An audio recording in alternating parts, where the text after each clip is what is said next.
Hello and welcome everybody to another wonderful day at the agency. I'm your magnanimous host, Agent Q, and with me today is the vicious virus Pixelgon. I will accept that as praise. Hey, you're a sneaky thief. You call yourself as stupid. What? You're a sneaky thief.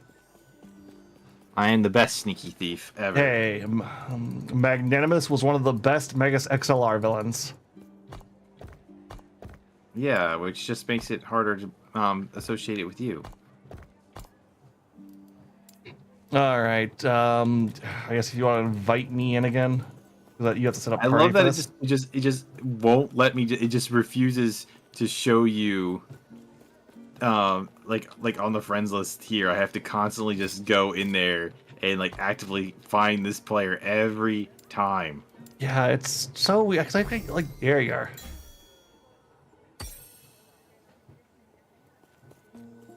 All right. I think where are we going? Where were we going? We were like right in front of like the ship or something. No, we're supposed to be journeying to the. It was like all the way over. It was like right before another town. Oh, fuck yeah! Like we went a ways back. Dang. Oh yeah, because we were like 2 spots away from a town. All right, I'm gonna fast travel to the set point, and we will get going for tonight. Wait, where is it on the map? The Baron Aqueduct. It's like to the right side of the map. The east side. On tower, your thing. You can zoom out too. Dreadnought. No, that's other way. That's your left picks. You're looking at me from behind time. Euros Haven.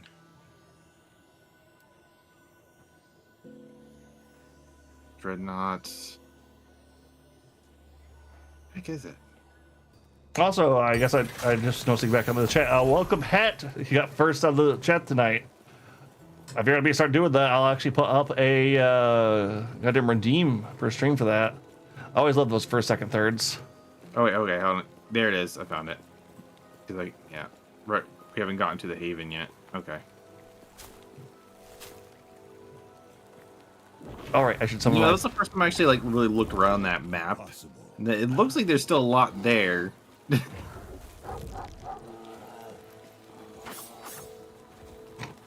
All right, in my because I have pre-rolls off on still. All right, because I don't have pre-rolls disabled. Makes me wonder if like how much like I think we looked it up before. There's like what 35 hours ish to beat the full game. Just Google's normally. AI said that, but then I checked on howlongtobeat.com, and the times were between 20 and 15 hours.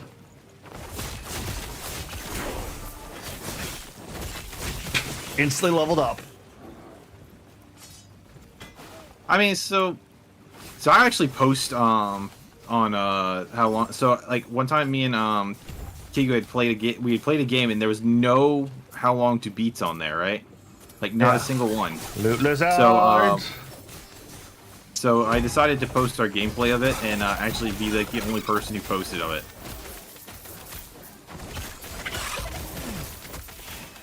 But that also means that the time on there for how long to beat is exclusively based on what me and Kigu have done and no one else. There was about 30 of the things I checked.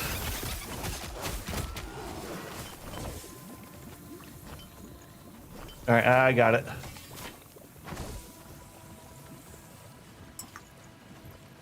What did you get? Loot lizard, all down here. Oh. Ah, that makes sense. So I was wondering, like, why so many enemies are still alive.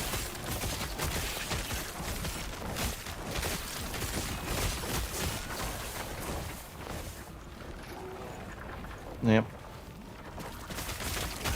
Oh, but one thing I was gonna say, so normally we if everyone's just in or not tuning in, Thursdays are normally me, Pix, and Kigu. Kigu's been on vacation for a bit, but he should be back soon. He's already back. I mean, from yeah. vacation. How come he was wanting to take tonight off? No, he wants to switch. He wants to just switch. Have he wants to do 3 people Fridays to work with his new schedule. Oh, okay, new schedule. That makes sense. What the hell is this? Just- Oh, Nemesis. Weather Coin of Hope. Oh. Yeah, he just basically wants. We're basically just doing Alright. 3 people on Friday and then us 2 on tonight on Thursdays. All right, go ahead. Oh, if you want to flip it on. Power. I'm just gonna hit challenge on mine. I don't like any of the I didn't really look at it all that much, but it was like a ring. mine's like a grimoire is like the big item, and it's like, yeah, I literally cannot use that, so.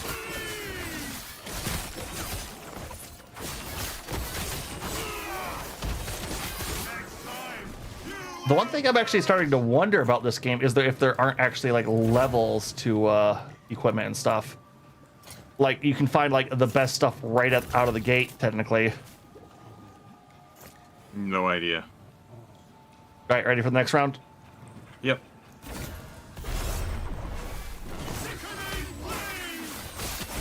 This one's poison. Beautiful. Ow! Yeah, no fucking Jesus Christ. I was like, alright, the last one barely hurt me at all. I'll just sit here and attack. Like, ow, no. Yeah, no poison.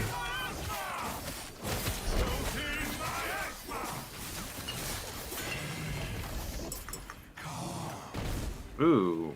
Ow. Yep. There's the relic that was showing. Showing a red item, and then now the red one is vanished. Guardian's wooden shield of defense. I want a wooden shield of defense. Yeah. Oh, I'll just. Well, yeah, no, Fridays. That means we can kind of go a little bit crazier on those too. Yeah.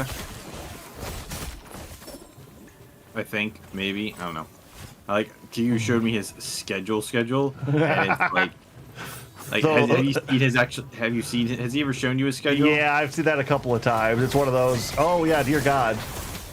It's one of those. It's not gonna work. Why are you bothering? And he's like, no, it's gonna work. I specifically told him, yeah, you're gonna fail. And I'm putting my money on it too. I'm putting my money that he is going to fail. Yeah. Okay, and what I'm a did you good get like friend. a new ability or something? Because you are fucking just wrecking shit right now. New ability? Yeah, like your daggers like going nuts with how much damage they've been doing. Are they? I don't know. It's kind of hard to tell because I'm kind of just like button mashing. Just yeet. When we were running around in the like in the desert, and I was like by myself for a little bit, I was murdering everything, but I still had to actually like pay attention to what kind of damage I was taking. You know what I mean? Yeah, I can kind of understand that. What do you mean? I'm There's still no relatively fucking room with squishy. that. Oh, that's what you meant by no room. Dear God, that's a big fucking relic. What is this thing? Oh, this is an enemy. I literally just went right up to this thing. I'm like, what is this? I just kind I'm of went supposed to to his kill character that. first. And I started getting poisoned. And I'm like, oh, that's an enemy. Yeah, but I wonder about the Friday in that sense because I'm like wondering like, we'll be playing. Oh, it's this guy. Right. I think I'm willing to take her on her word. What I'm not ready for are words alone. I'll use my portals to scout ahead, while you make sure nothing follows us. There should be some aqueducts up ahead. Let's meet there. Did it? We already. I feel like we got that last time around. It might just be repeating it. No, we went backwards. Yeah, damn it. That's why everything was so fucking easy. So we just went the wrong direction. Yep. So teleport back.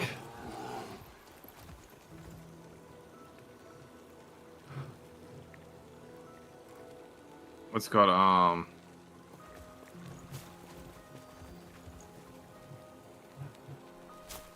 don't know what was I saying. All right, so I'm wondering how well that'll be on Fridays with the whole because I have this feeling we're sitting there deep in the game, then Kane's just gonna pop in. Give me Kigu. No, he's our Kiju now. No, he won't. Kigu be like, screw you guys, immediately leave. He might. Or we can rope It's Kane. not a might. It's a will. Well, we might rope Kane in. I mean, that doesn't really work if it's a 3-player game. True. but he is opening with a game that's decidedly 4-player. Are you warping back up to me? Nope, I was just running back.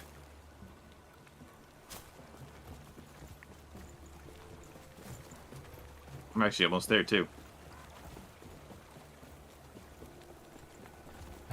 Okay. I say it's like the game we do have planned is a decidedly 4-player one. Agreed. There you are. I actually just installed it like 30 minutes ago. I think I did it yesterday.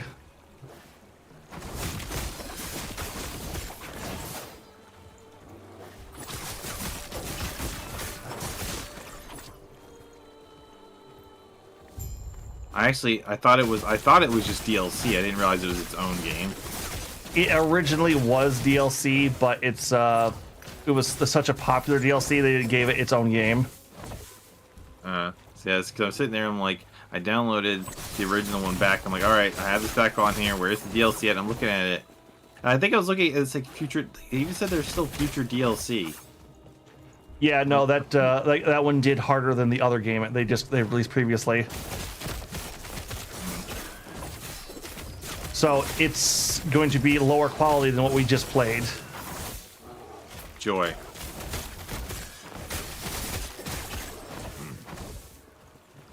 I am excited. Yeah.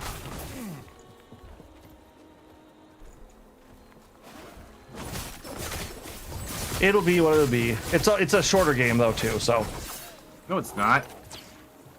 I looked up how long it's like set for like freaking 20 hours to beat. Yeah, the other ones are longer. Still not what I consider short. Like short games are ones you can beat in 1 or 2 stream. I didn't say it was short. I said it was shorter. That's fair. Like I think like a good example of a good short game, I think like our good side length game is something like Gears, which is like 6 hours usually. Yeah, I can understand that. Okay, Like, so those orbs of like disease we're fighting. Poison, I noticed.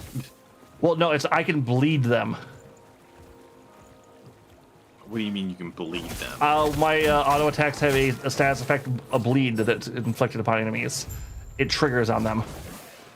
Something about a vengeful enemy nearby. I think this is the nemesis right here. Wonder if that's what it meant. Or it's this guy.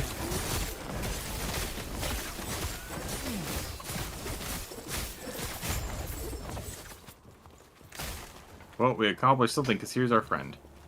You want to fight the nemesis first, or aren't you already talking to him, aren't you? Yep. I don't think he's actually going to activate anything. Just like that.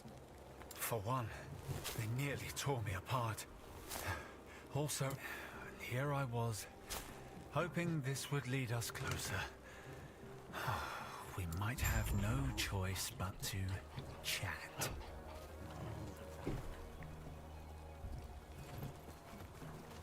Okay. Just like for one, here I was. All right, let's fight the nemesis. Hoping this would lead us closer. All right, yours is charged up. Go ahead first. We might have no choice but Empower.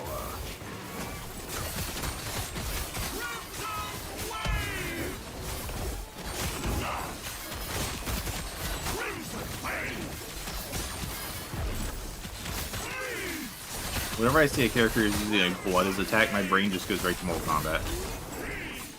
See, my mind goes to Dragon Age. I haven't played Dragon Age. Like, I watched my old roommate play one of them. I wasn't interested.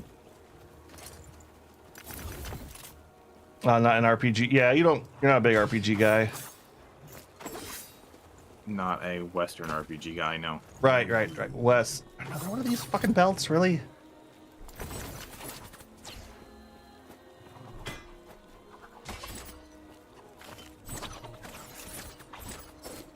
All right, let's see. Does this one have anything I want this time?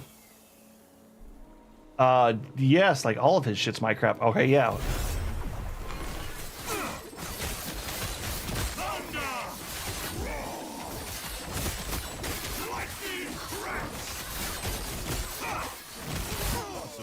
lightning attacker. Oh, this guy is, this is nothing. Thundercat. Oh, okay. What the hell? Acolyte spell damage per skeletal mage.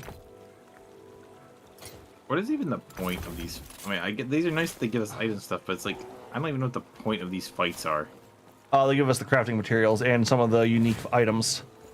I get that, but I mean, like lore-wise, why are these things here? Timey-wimey shenanigans. Sure, why not? It would have made more sense if it was like alternate versions of yourself that you're absorbing. Honestly, it might be. I have no way of telling. Oh, I just made that up, but I mean that would be a cooler concept if they used our character model for it, you know?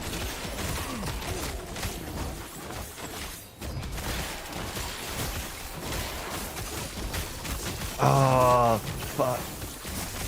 No, it's like, you're right too. It's the thing is like it's one of my favorite fucking concepts. It's like I love that in Fate. Oh shit, these guys hurt.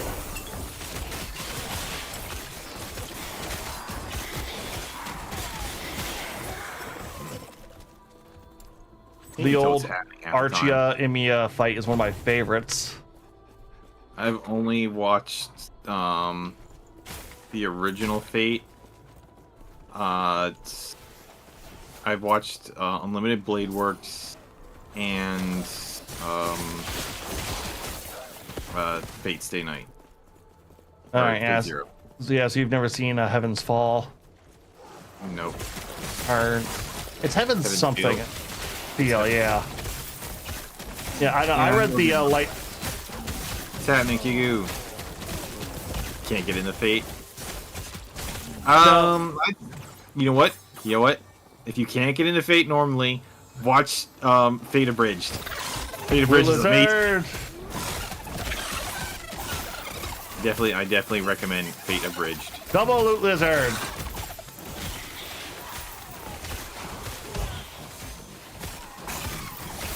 Agent, have you watched Fate Abridged? I have not watched Fate Abridged, actually. You should watch Fate Abridged. Did you like Dragon Ball Z Abridged? Yes. You'll like Fate Abridged.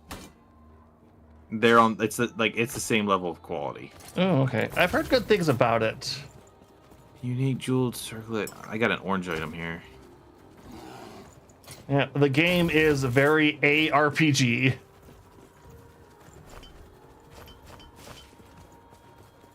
Oh, I got some level ups and stuff.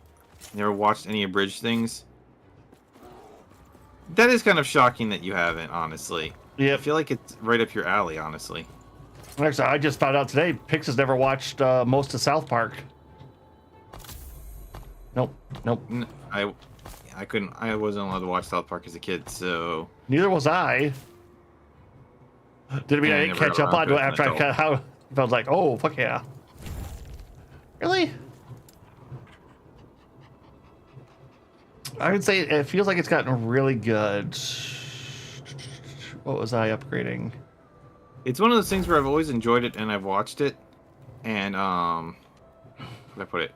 It's like it's always been something I've like kind of enjoyed from when I watched, but at the same time I've never cared enough to go like, oh man, I really want to watch this, you know, or like I don't want to take the time to watch it, you know what I mean? Especially when you know how many episodes it is. The thing I would say with that is if you're like have something in the background, it's a great thing to have on. This orange item. Fuck another loot lizard. This orange item does not help me.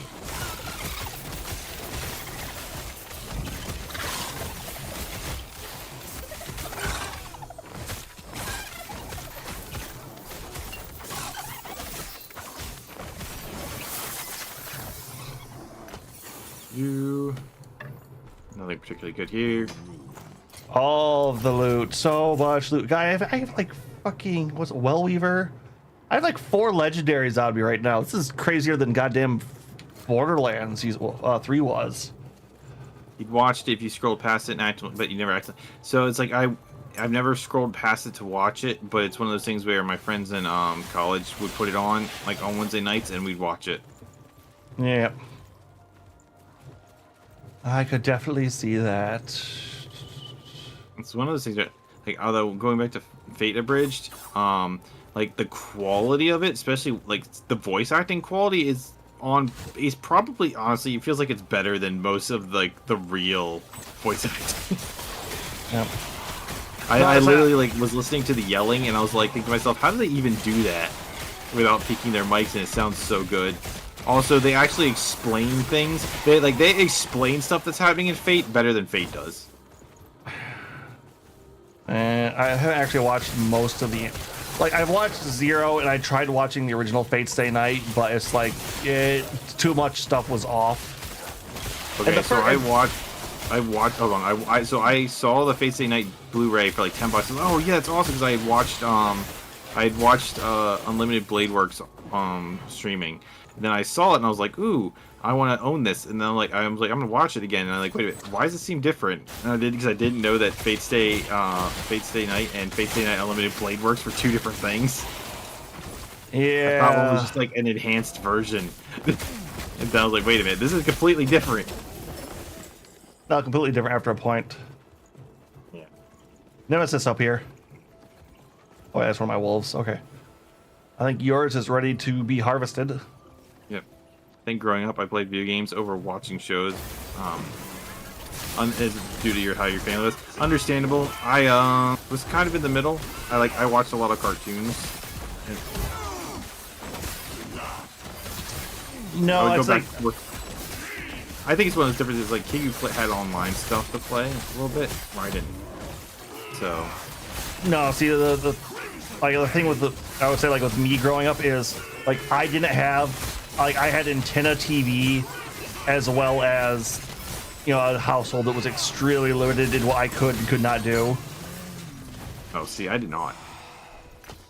Oh no, yeah, no, it's like at one point I had to throw away all my Yu-Gi-Oh cards because my grandparents thought they were too demonic. Okay, well that sucks. Yep. I Alright. remember when I got mine, I was in the store and I was like, I saw the Yu-Gi deck and I was like, Mom, get me that please. And I begged her and she's like, yeah, that's fine. Although ironically, when I was a kid, my mom was like, Power Rangers is too violent. You can't watch that. No, like the Power Rangers, like they were fine with, but it's like, we got the Yu-Gi-Oh and it was like, oh no, there's demons and that can't have that. It was weird because like I think that's the reason I'm so attracted to like science fiction too. It's because if it was sci-fi, they didn't care. It's like, oh, that's none of that's real. We don't have to worry about that. As if the demon stuff was yeah, okay. Like yeah, no, Harry Potter was explicitly banned in my house. With the sole exception of Beyblades, I still have my first illegal Blade. It was limited double rank by oof. No, my mom actually actively read me Harry Potter. But my mom was like, Power Rangers is too violent. But then, but I kept watching it at my friend's place, and my friend was the same age, and she was friends with my friend's mom, like parents were friends, which is how we knew each other. So my mom was like, fine, like if your friend who is watching it, and I guess it's alright if you do. And so I basically got into it the second season. Yeah.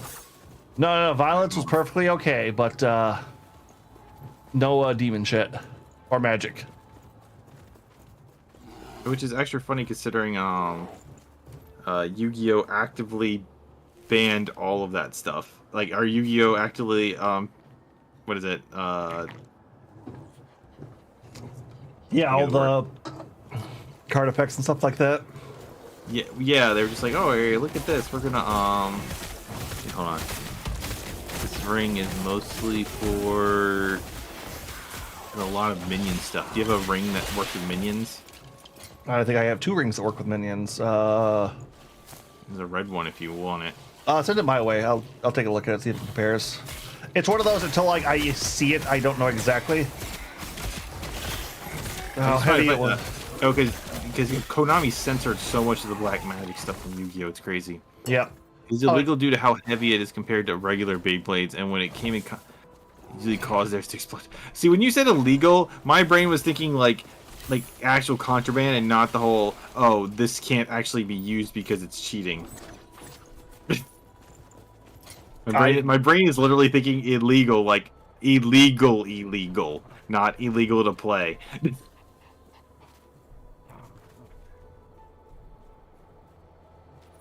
I don't know why my brain went Jesus fucking Christ! right to breaking the law.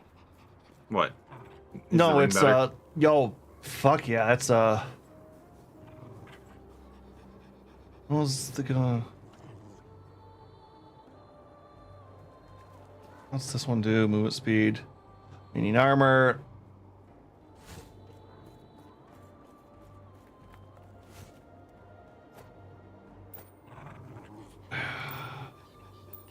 I like even more summoning. All right. Oh, you moved on. Yep.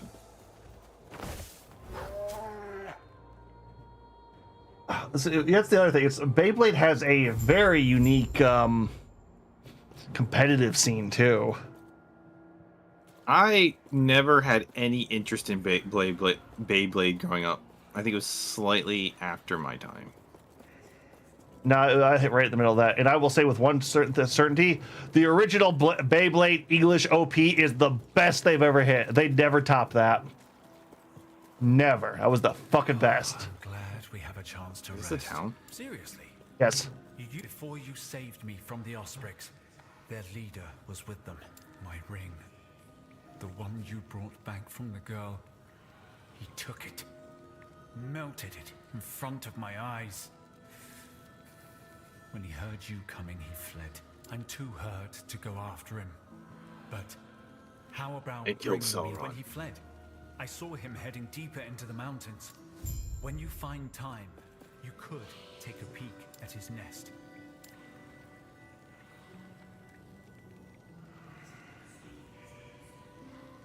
That's weird. That didn't pop up on my stream elements chat.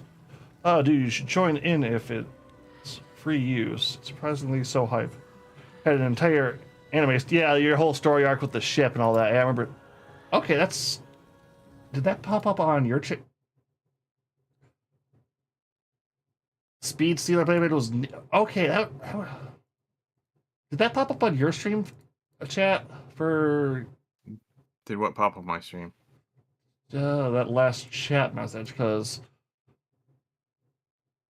like stream elements did not. Where the hell are you? Pop that up.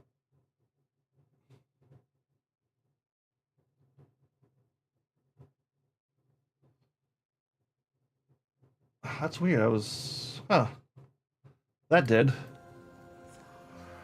I don't know. It just.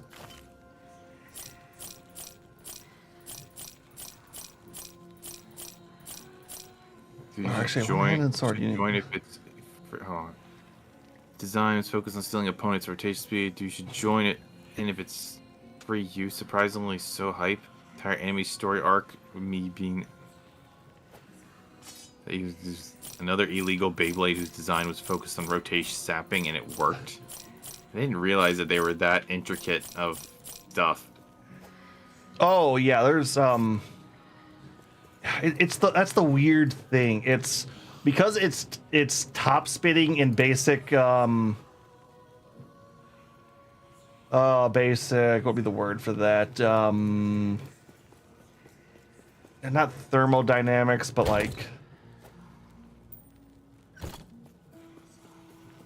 G4. It's basically the amount of stuff you could do with that little concept of a spinning top with different weights and builds on it. It's so outrageous. It's like infinite, like amount of content they can produce. All right, you ready to hit the story person here? I already spoke to them. Go. You've made What were it. you doing? I talked to the other guy with the side quest. Once I was High Priestess talked to of him the too. Empire, but no longer. Centuries of cruelty will do that. Because I need your help. In regards to the Citadel, I've cleared a path, but there are still defenses. You will have to take them out. From there, you will find an entrance to the sewers. That is the only way through, and it's also patrolled. I've disposed of some soldiers there. The stench hides the death. The heart of the Citadel is beyond. I don't know how to put it. There is an It's one of those exit things near the where Emperor's throne, I have this. giving you a How to chance put to this? stop. It's like the show for Beyblade just never really like caught my attention. You know what I mean? Yeah, Pixie went the wrong way. Well, I was going up towards where the side quest was pointing, but it's on the other side of the door. It's a whole other area to go through. Oh. So the one guy who was teleporting around asked us to kill someone. I wasn't sure if that was related to it or not. Yeah. The way it worked was they had hooked on its side that when contacted would transfer the rotation speed of the one Beyblade and transfer it to mine. Imagine like running into a propeller to move it. You stop moving, but it would make the propeller move. Yeah, I can kind of understand how it would work. It's one of those ones kind of like where, like I saw Beyblade was going on, I saw Bakugan was going on, and I was just like, I don't care. Oh, that Beyblade and Bakugan were like, well, that was second generation Beyblade. You never got the old school with the 4Kids like let it rip opening, did you? No, I didn't even bother watching it. What other shows were on at the same time? Oh, that's was it like I want to say like Shaman King, Digimon. Oh, was it? Would have been. It was either Adventure 2 or Tamers at that point. It must have been Tamers because I was absolutely still watching Fox Kids and stuff when O2 was on air, but when Tamers and stuff dropped, which is around the same time as like Power Rangers Lost Galaxy, is when I was like not willing to get up in the morning anymore. Oh. All right, I can kind of understand that. It's like kind of the reason I had like fallen out of Power Rangers and a lot of this stuff is because I was just like, I'm not getting up early on a Saturday morning, especially when I can just watch Toonami in the afternoon. Well, Beyblade, I don't know if Beyblade actually did the dub for 4Kids. It just felt very 4Kidsy. It was on, It might have been on Cartoon Network. no, I think it was on it was either Cartoon Network or it was the, remember like the Fox Kids channel? Fox? Like, you know how like there's like, there used to be like the ABC Kids channel? There was like, never a Fox Kids channel. What? There was never a Fox Kids channel. Yes, there was. There was a Fox Kids animated channel. Well, I didn't have that where I lived. Fox Kids was on from like 3 to 6 Monday through Friday, and then 8 till noon on Saturdays. Fox Kids time. I got a Rune of Ascension. The only downside to Speed Stealer is having to swap the top part due to understandable wear and tear. Yeah. Time slot, he doesn't mean the channel. He's saying that, yeah, but he's saying the channel, and I was talking about this time slot. Yeah, no, I know the time slot. But you're saying that there's an actual channel, not a time slot. There was an actual channel for a hot minute, and then ABC bought it up, and then Disney rebranded it.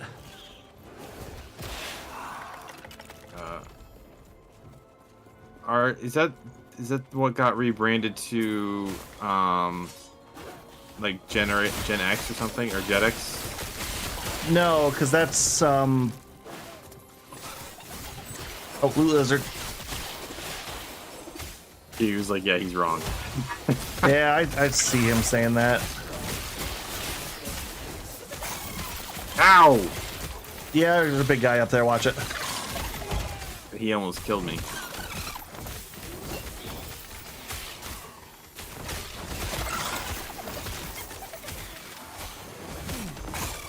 Did you die? No. Are you dead? No. Oh, you just ran past the big guy, that's why. Yeah. Nope. I found a loot lizard and he chased me into it. So. Oh, see, I was getting killed by the big guy, so I decided to not die and kill him. I just ran past.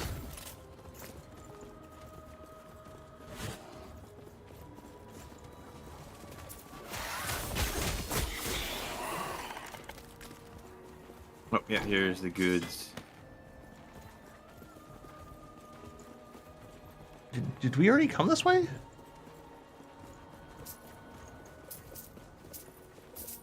I guess Yep. that was a circle.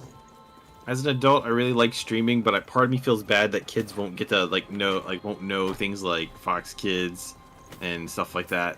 Okay, Those it's like stuff for fun. I had fun and I did enjoy that, but they kind of sucked. Like, you remember a handful of good shows? Go back and look up some of their lineups. There's so much goddamn trash on those. I know, but that's also kind of how you found new stuff. Plus, I also liked so like they had the middle stuff. Like I remember, like there was a morning where like the Power Rangers were like were hosting every time in between the shows, and they'd be like, "Hey, coming up next," and they'd have little gags. Oh, the bumpers! Oh God, yeah. Yeah, the bumpers were fun. Like when they had the what's it called, like Cartoon Fridays on Cartoon Network. Hey, all the characters were you can't discount the best bumper of all time, Toonami. Oh yeah, that was absolute fire. Sometimes I still go back and watch some of their anime bumpers. You know they actually kept the story going on that. Yeah, I've heard that. I don't think it's updated in a minute, but it's I always like kind of popping back because it's like, oh, it's like you can see what Tom's been up to and all this other shit. It's like, oh fuck. I think the last I checked up on it, he got the Absolution back again, like the original. Nice. It's one of those things where I don't really have the time for it anymore. But like bumpers were charming and fun, and before commercials started really sucking, they could be fun. Like the AVGN actually just released a new video this week. Oh yeah, video game commercials. Yeah, I've been meaning to watch that. I've seen some of them, but like I was like watching some of those commercials, and I'm like, okay, I'm pretty sure I know these commercials from other YouTube videos and not from having seen them. I only really recognize, like, I was looking at something like, do I remember this from as a kid, or is this something I saw on YouTube before? And I'm just like, I don't know. Yeah. Oh, my all-time favorite commercial still to date is the Battle Tanks commercials. If you Blue Lizard. I've seen those when we played Battle Tank. Yeah, the ones where they kill the little like laundry bear. Yeah. My favorite game commercial is still Halo 3. Finish the fight. Oh yeah, that was a good one back in the day. The funny thing about it is, it's like I sit there and think. It makes me think about myself. Like, I actively go out of my way to click the skip on YouTube's ads whenever they're on my phone. I'm like, go away. And like it's very rare whenever I don't skip an ad. Like it has to be like showing something really cool looking. And like, but then at the same time, like we're kind of remembering ads from our childhood, and we're like, this was cool. And I know that the idea is that like there were so many trash ones, and we don't remember the trash ones. But the fact that there were cool ones back then, Yeah. it's kind of surprising. Like looking at today, I'm like, oh, this is actually interesting. Well, it's back then they had to make ads fun and memorable. Now they've worked out how to make them sell you stuff better. Yeah, I don't like that. That also doesn't sell me stuff better. It kind of makes me not want to buy their products. Yeah, but it helps dumb people. It sells it to dumb people. Kind of like how the infomercial channel is just there to fleece old people who got nothing better to do with their time and of their money. Yeah. Fair. It's just one of those things where I just go like, man, I miss the day of like fun commercials. Like if they're gonna advertise at us, make it fun. Yeah. Actually, I was watching something the other day, and I remember it's not sticking out in my head, but I do remember there being like this fun commercial that I actually just sit down and watch the whole thing for, because they like made the game look interesting.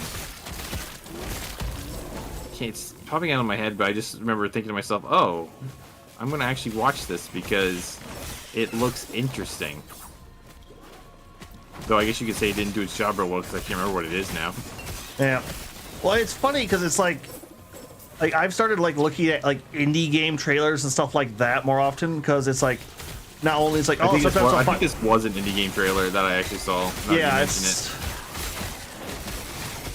like it's like so many of these, like, oh, that looks so cool, or this could be interesting, and it's like, I see like because I've started watching like Hulu stuff, and I don't have like the ad-free Hulu, and it's just like, why the fuck? What the fuck is any of this garbage? Why do I care? Why does it matter? I don't know. It's one of those things where it's like, I think for ads to really be effective, like they do have to be things where you see them over and over and over.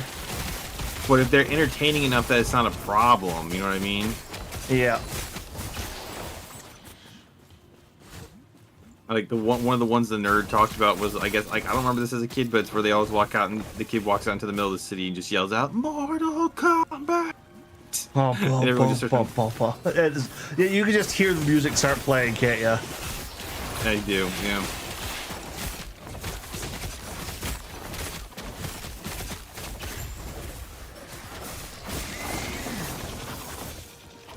All right, let's just push to the end over here. There's no side, or it's just grunts we're mopping through, and I think the worms are infinitely respawning. I was wondering about that. I was a little sad that the nerd didn't use the Pokemon commercial. The one where they all get squished in the bus. Yeah. God, why the fuck does that one stick out so much in my brain? Like, I can't remember almost any of the other Pokemon commercials. One where they all get trapped on a bus. Yep. And then he crushed him. There was also the one with the like where they throw the link cable across the chasm and they walk across it. See, I don't quite remember that one. Ooh, I got like a bunch of points to spend. Give me a second. I think it's one of those ones where it's one of those things where you had a what's it called? Because you were invested in the game itself, it was easier to remember the commercial. Plus, there were also like some of the first commercials with anime in them. Yeah. Oh, I got 2 points in this thing, so what the fuck was I building?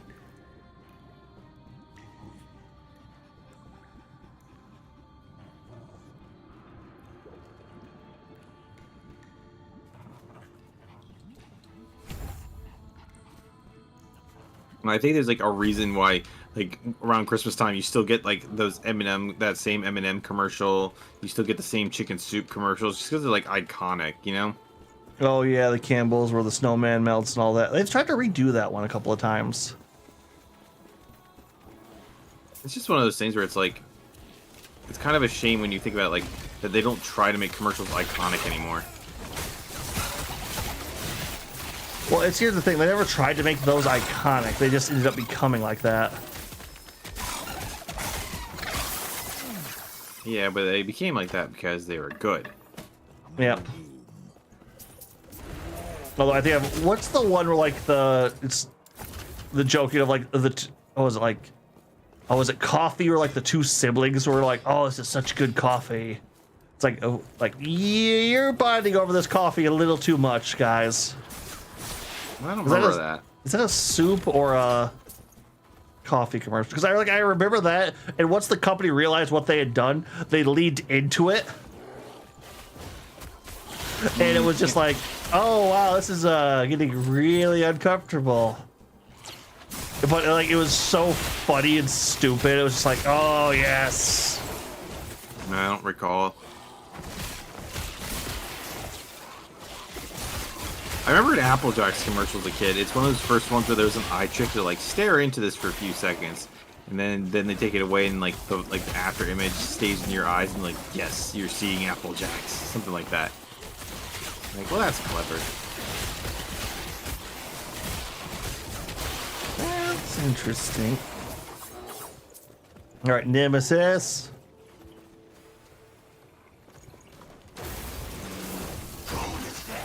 Is this your... No, this is a new one for you, isn't it? I think so, yeah. Ow. This guy's doing damage.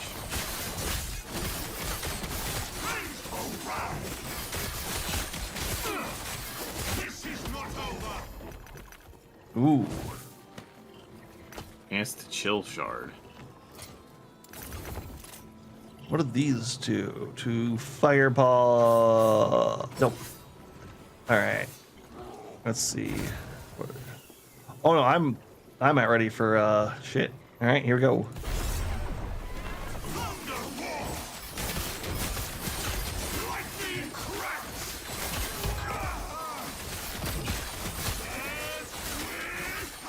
This is one of those things where, like, so I'm sitting there thinking about, it's something that comes into my mind a lot. And I'm thinking to myself, is this good because it was good, or do I just like it because it's nostalgic? Yeah, that's something that's definitely on there. Like I tried going back and watching like the original Transformers series a little while back, and it's like, oh man, this is bad. This is like bad. Well, I don't just mean like shows and stuff like that. It's like, so like I have a hard time watching the original Ninja Turtles. I find that it's kind of like a little too campy for me, though the comics using the same stuff works better. It's more better written while Hold on, keeping I the same gotta- charm. I did not mean to hit that button. So I like that. But it's like when I think about like things like the idea of bumpers, you know what I mean? Like, is it just because that would like my general thought is like, if kids were watching bumpers now, would they enjoy them as much with like if there's like some type of bumper between streams, you know? Maybe depending on like if they honestly, it's like if you put Toonami back on as like a bumper to help sell like Cartoon Network and other shows, I would watch that again. Like, I would turn that back on. Yeah, but I always wonder, like, it's one of those things where I always thought like one thing would be really cool, and this is just like for games in general, like talking like retro games or something like that. I always thought to myself, like, all right, so if you were to take like half a class of like, and this would be really hard because it'd be like you'd go for kids who've never like really played video games, so they have to be like really young. And you give half of them Mario Bros. 3 or Super Mario World. Give the other half of them damn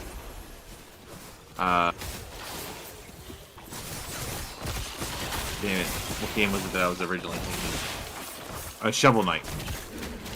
And then you had them. Then once both of them played each, you have them switch. Like what? Like which one do you think they would like more? Because most people be like, "Oh yeah, Mario 3 is the best," and obviously Shovel Knight, like Shovel Knight doesn't exist unless Mario 3 exists. But it makes me wonder, like, without kids with, if it was possible to have kids with no bias, and you had like one group and you had them split, which would be which? You know? Yeah. I love that we got this after we killed everything.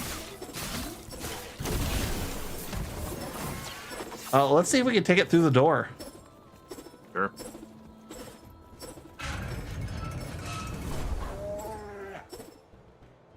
It's just one of those thoughts that run through my head. It's like, is Mario 3 the best? Because I mean, look, Mario 3 is probably the best game on the NES, no doubt. Oh, we can't take these, dang.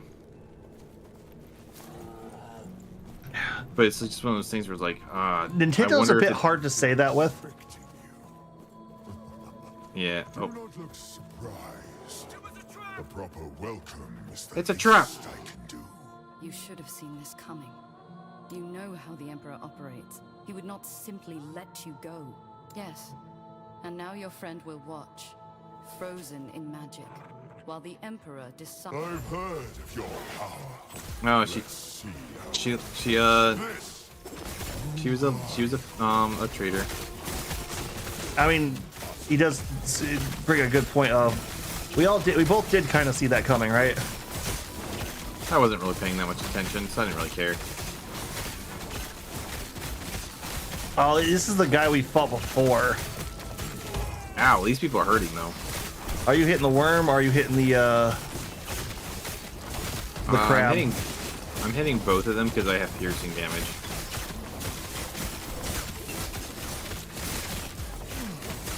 But I am having to actively dodge.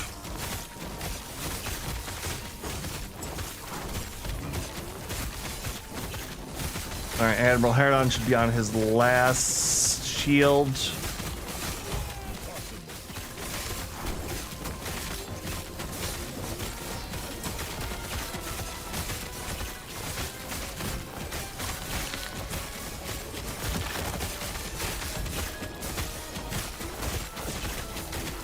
Yeah, Spy Master Zeke again.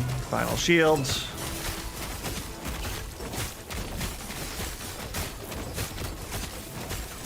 All this poison crap is doing damage to me.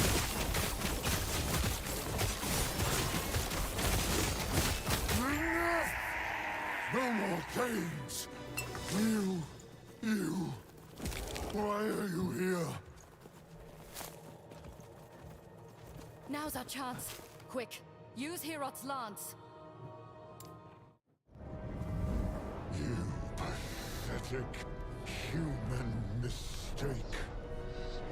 You think you can kill me? You think you can... Enough! Can't use the lance! The lance of Herot. Where is it? Quickly! You need to get out of here! What? What? Did we, like were we did supposed we to have not- like a weapon to kill him? Why are we back in time?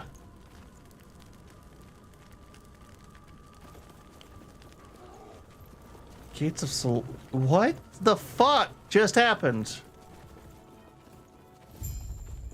Maybe Destiny said we were supposed to have the lance, but we didn't have the lance. Back in my time. Wait, I recognize these mountains. I must hurry. So we're back at our time period? Oh, I got a level too. So, and I guess she betrayed him, but then all of a sudden, like, wait, you don't have the thing to stop him? Like, I was gonna say, like, if we just killed the king in a cutscene, that was gonna be really lame. Like, oh, you're just gonna repeat boss fight, and then now you get to fight the real...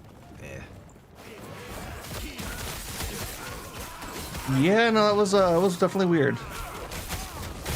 No, I'm not, like, the most focused on the story, but... Like, I'm not paying attention, you know what I mean?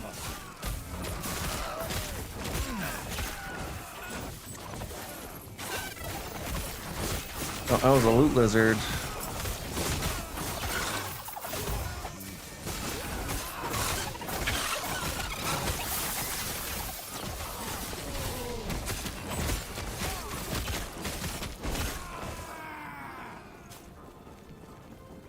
Okay, Jesus. That was a bunch of loot. And I think I've gotten 2 levels since we, yeah.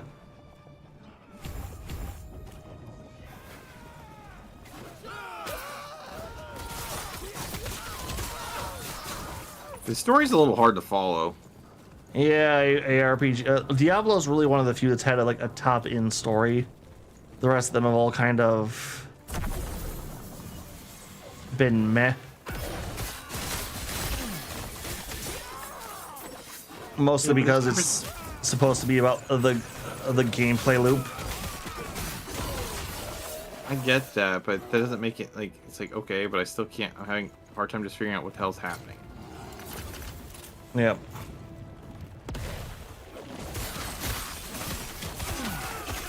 It's like, why did we get sent back? Like, where are we? Did we just randomly get sent back in time? Well, we're back to like before or now. Because now I think we should be in our own time. Just It's like, well, okay, what happened? Like, okay, we didn't have the rods, so did we escape or? yeah, that I'm not sure. It'll look like she teleported us away, but or the I love how Epoch she's did. like, now is your chance. You betrayed. But you're I a betrayed traitor? them. Like you betrayed us, but then you betrayed him when you saw that we could win. Now is your big chance. I'm cursed again, where I can't do anything. I think that thing, the thing was like using up our. I don't know.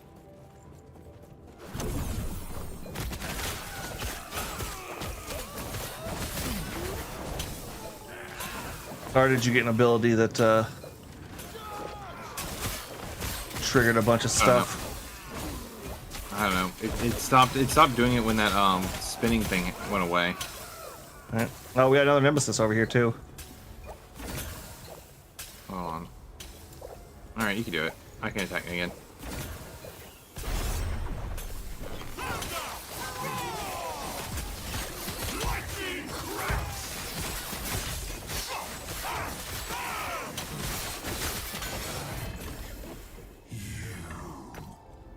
It's like, I had this whole plan to betray the guy, and it turns out you don't have the thing to finish him off that you didn't bother telling us about. Yeah, it's like, lady, what the fuck were you, oop, shit. I'm still grabbing stuff. That's alright.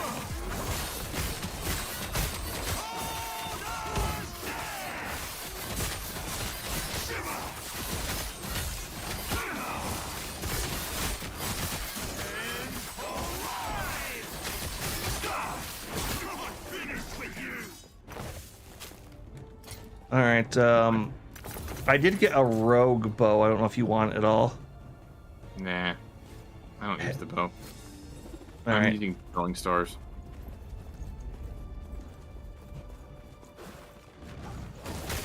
Well, it was That's over right, army. chat, This we have was. no idea what's going on.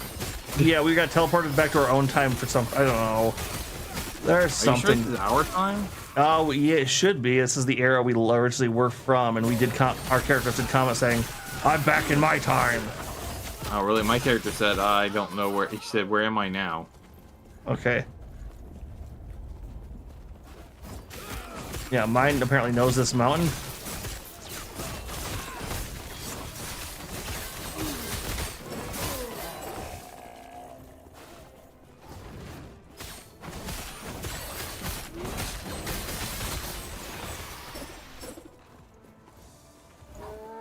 The burning forest. So was it just the forest before Smokey got there? You know, they're retiring Smokey the Bear. Why? The government agency that was helping to fund that is gone. Depressing in its own way. Now only you can prevent forest fires. Because I won't be doing it anymore. Yeah.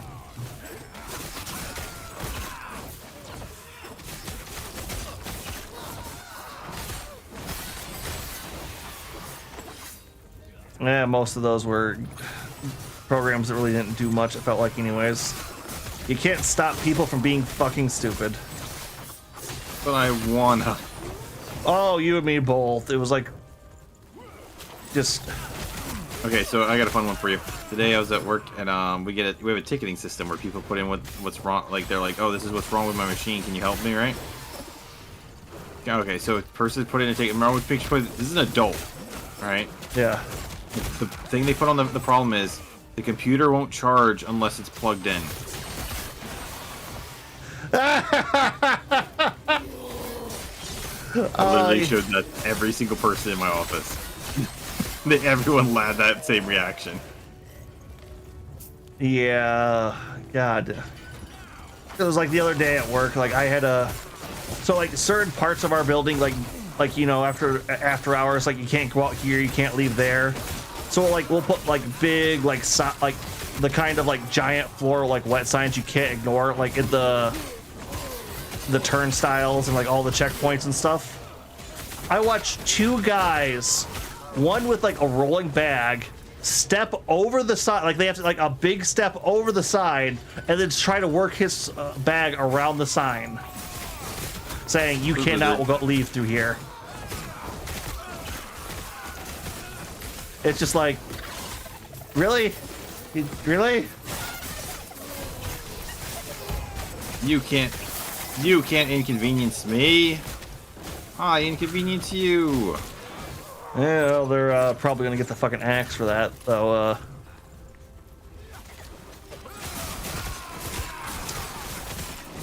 Upper management has been getting real nitpicky with stuff, and they do not like people breaking their regulations, especially when it's like without like literally barring the door, we couldn't make this any harder or any easier for you to understand.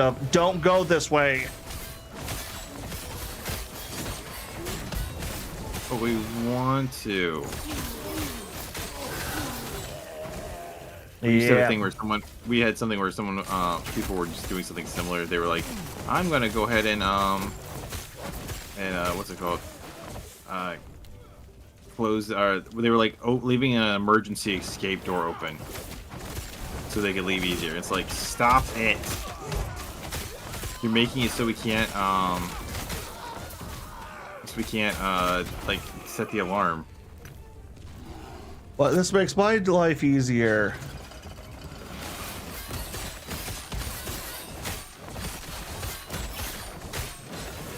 Did we take different paths? I'm fighting some kind of like teleporty guy, but he doesn't seem interested in fighting me half the time. Like it feels like he's still trying. He's just trying to get to you. Oh, now he decided he wanted to fight me. Yep. Oh, okay. Yeah, we did. All right, I'm gonna head back your way.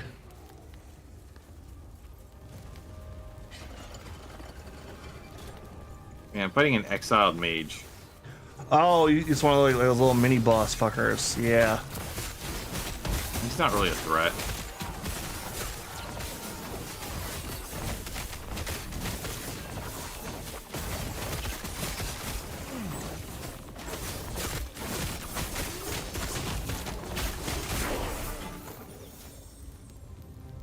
Experimental noble gloves of acid. Oh, not the fun kind either. It's a purple one. What the fuck is purple? Gabe, color coordinate, please. Jesus, like these are 24 Gain fortune 7 potential, I guess, but 7 ward gain on kill. I don't know what 7 ward is. I don't know. You know, hold on. I want to try crafting something really quick. It's one of those things where it's like, I'm not that interested. Like every game has a bunch of like extra things that you need to like look through, you know, and to like max out what you can do. But I like when it's like spread out through a gameplay and the game kind of teaches you it as you go, as opposed to, hey, are you gonna sit here and read mountains of text? Like, I don't wanna. Yeah, fuck it. Let's go with this.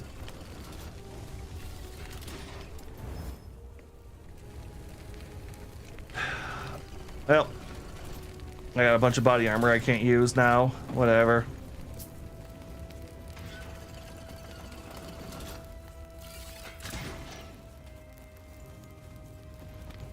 Oh, I leveled up at some point too. All right.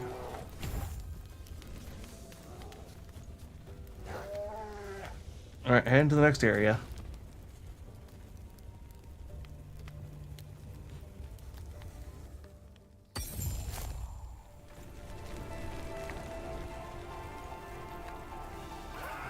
To do a picture of like a half. All like right, a horse I'm fighting with a god right now. Oh, you're not fighting me. Go on to the next. Gorse Grove. Oh, that was a picture of the god. You are no longer worthy. Be gone from this land. My flames will scour this place. So be it then. Perish. Pathetic. How come we don't see more of those kind of cutscenes in this? No idea. Alright, let me talk to the god as well. No. Do not let Ray destroy my people. Who the hell? Is this the god they were talking about this whole time? No, I guess you look.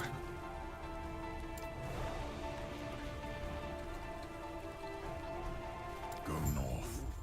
So clearly we're going for. Balance. We're going for getting. Oh, hey, it's the person that was the betrayer. But she's younger.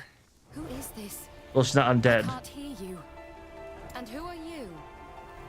Did he now? Fine. Yes, I am Yulia, chieftain of the Hyoborian tribe. One and the same. Here, come. We have much to discuss. I sensed as much when he failed to answer back. Hierot will die once he lets go of this world. If he tasked you to find the lance, here, come. We have much to discuss. So she sent us. She realized we don't have the lance, so she sent us back in time to get the lance. That she'll give to us. So long to come here. which Well, we'll end up Stronger losing because we now. didn't have I it, am ready to regain my honor. right? Is that how this works? Well, no, we're gonna have it this time, so we're gonna go back and surprise him. But shouldn't we have not? Shouldn't we not have it? Because I don't know, man. No, like we're gonna go back till after the time we just fought him, and then we'll get it. Fight. So what will happen is, okay, you remember? Did you watch the end of Samurai Jack? Yeah, that ending sucked. Well, you know, like how you like pop back in to fight Aku. Yeah, that exact minute. Yeah, I'm betting it's gonna be like that. I'm glad I wanted to get the collect. Oh, I want to talk to this person real We quick. don't have much time. The lance is cursed from misfortune. It lies deep in far wood, hidden away. We will have to speak to nomads, which is unfortunate. We do not have perhaps.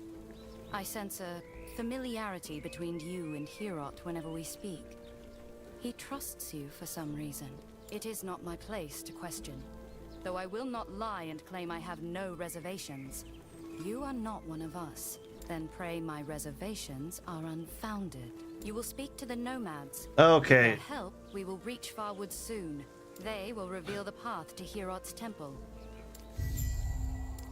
I think I've got a feel for what's going on. It's the reason that was so jumbled before is because that's a plan we set in motion before we knew about it.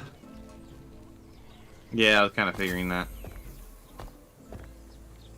Which button is it? Nope. Which, you know, depending on if you like the kind of plot or not. I don't. Okay, that's not. Actually, when do we get that last one? 50.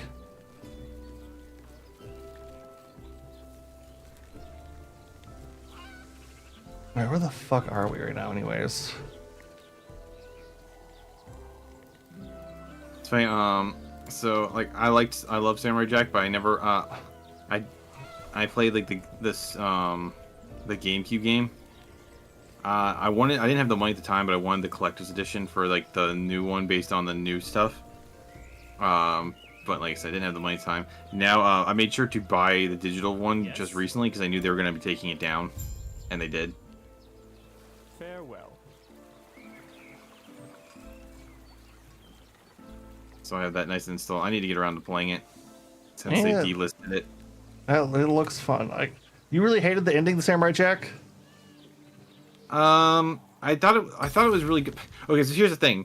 Like, I got the whole concept that Jack didn't age because he was basically caught in a time loop type thing, which is why he wasn't aging. Yeah. And it's just like the whole like, oh, it's one of those things where it's like, oh, Ashi just disappears because if Aku's dead, then I'm never born.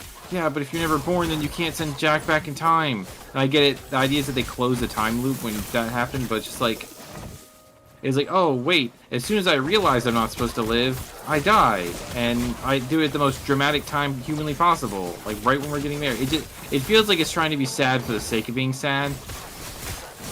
Yeah, well, it's a common trope. You saw that back in Gurren Lagann too. It's more not Yeah, so much. I needed it in Gurren Lagann as well. Oh, you did? Okay.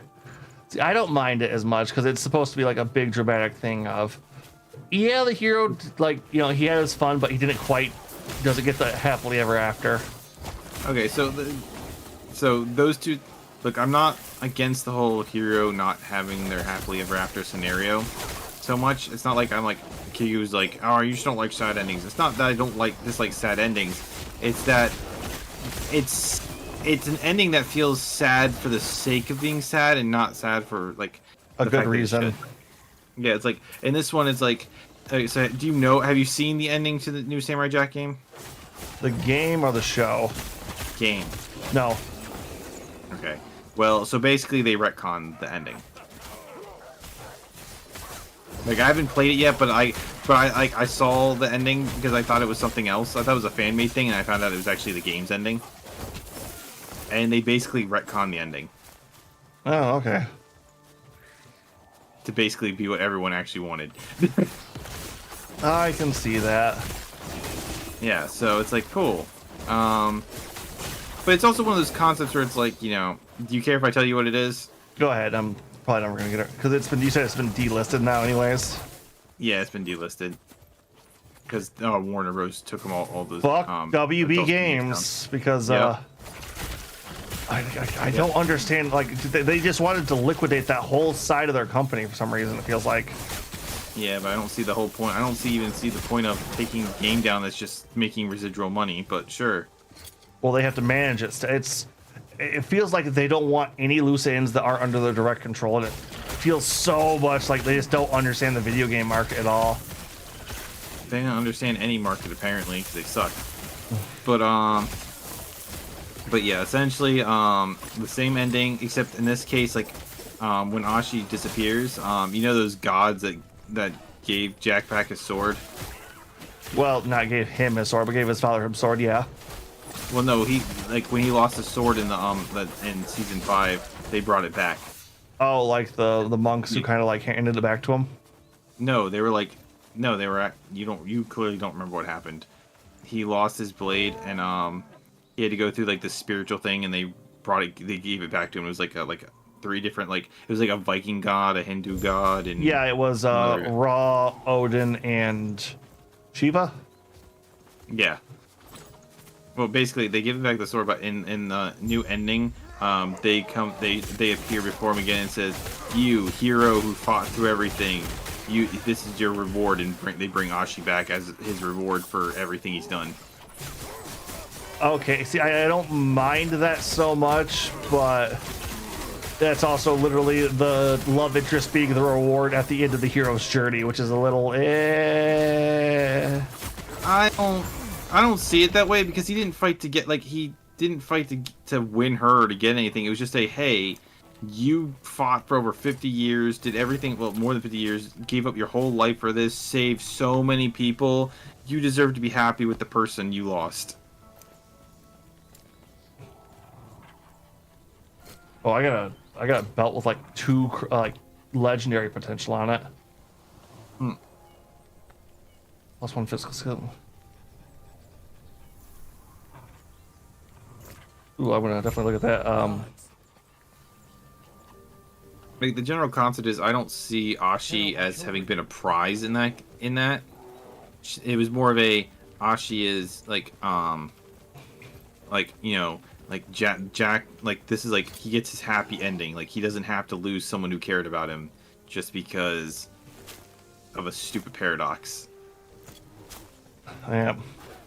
It's kind of like the same concept. Like I didn't like that in Gurren Lagann because it was like Kiryu's explained this to me, and I had an argument with someone online about this as well on Reddit before, and it's just one of those things where it's like, yeah, I get it. The idea, like, if they use the idea being like, oh, her surviving is like contrast to how they're supposed to use spiral energy, but the whole series is about overcoming adversity and like Togetherness. becoming the great. Yeah, and then for it to end with he doesn't get he loses everything at the end. It's like, come on. It's like oh yeah, fight the power, do everything, save the world. You don't even get the girl, and it's not one of those ones where it's like, oh, you lost it in the fight. They had spiral power. He could have cured her, or he could have like the idea it was one of those things where he wasn't bringing back the dead. Oh, what do these have to say? Guys wants to wait till nightfall. Did we go the right way? Yep. It's one of those concepts where I've heard a bunch of different explanations and I understand it, but my general concept on it is they didn't have to write it that way. Well, no, it's not even having to write it that way. It's that, so one of their big things was, in order to not let spiral power destroy the universes, you can't they made it clear they can use spiral power to bring back the dead, right? If they really wanted to. But yeah. That would be irresponsible. But here's the thing. So the idea is well, we don't want to do that. That's that's what will destroy everything. That's the irresponsible way to use spiral power. Fine. But what was her name? Yoko? No, it wasn't Yoko. Yoko was the redhead. Mina? Yes. No, Nina. What? I feel like neither one of those is correct. Yeah, but okay, I know who you're talking about. It might be Nina. Yeah, you might be Nina. I mean, I don't know. Regardless, the thing was, she wasn't dead. They're like, well, yeah, but she was one of the anti-spiral bodies. Like, okay. They turned her into that. Can't they turn her back? Yeah. Well, no, she was always that. She was being tricked. They were like, she was always that, but they made it look like she wasn't, type thing. That was what the evil people did. Like, she was always up. She was always that. Yeah. But here's the thing. It's like, okay, well, why couldn't you change her into a spiral being then? You know what I mean? It's like, this isn't oh, you're bringing back someone from the dead. It's a transmutation. This is the equivalent of medicine. No, this would have been the equivalent of medicine. She was sick. She was dying because of that. Something out of her control. Heal her. She also helped save the universe. I feel like, you know, that's not, you know, like, oh, abusing your power. Just say it's a reward for the people who literally saved everything. Oh no, you let one person who was sick be unsick. Wow, what a destructive of the force of the universe. Yep, I can understand where you're coming from on there.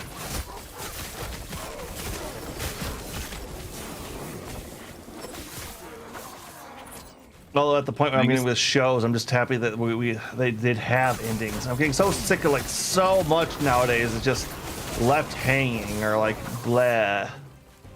Well, I think this is. So I know that we're gonna watch this later. What's it called? Like I was happy with the fucking My Hero died or My Hero ended. Yeah, well, I actually heard the anime is like the next season's the last season, so I've been spoiled a little bit, but I've also heard that people hated the ending, so they like made a second, and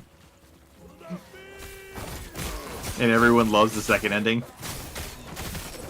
I know that Dr. Stone's in their last season, and yeah, but a lot of people, I'm almost imagining people are gonna have some trouble with that one because I read the manga on that, and I have not been spoiled on that one, so don't tell me.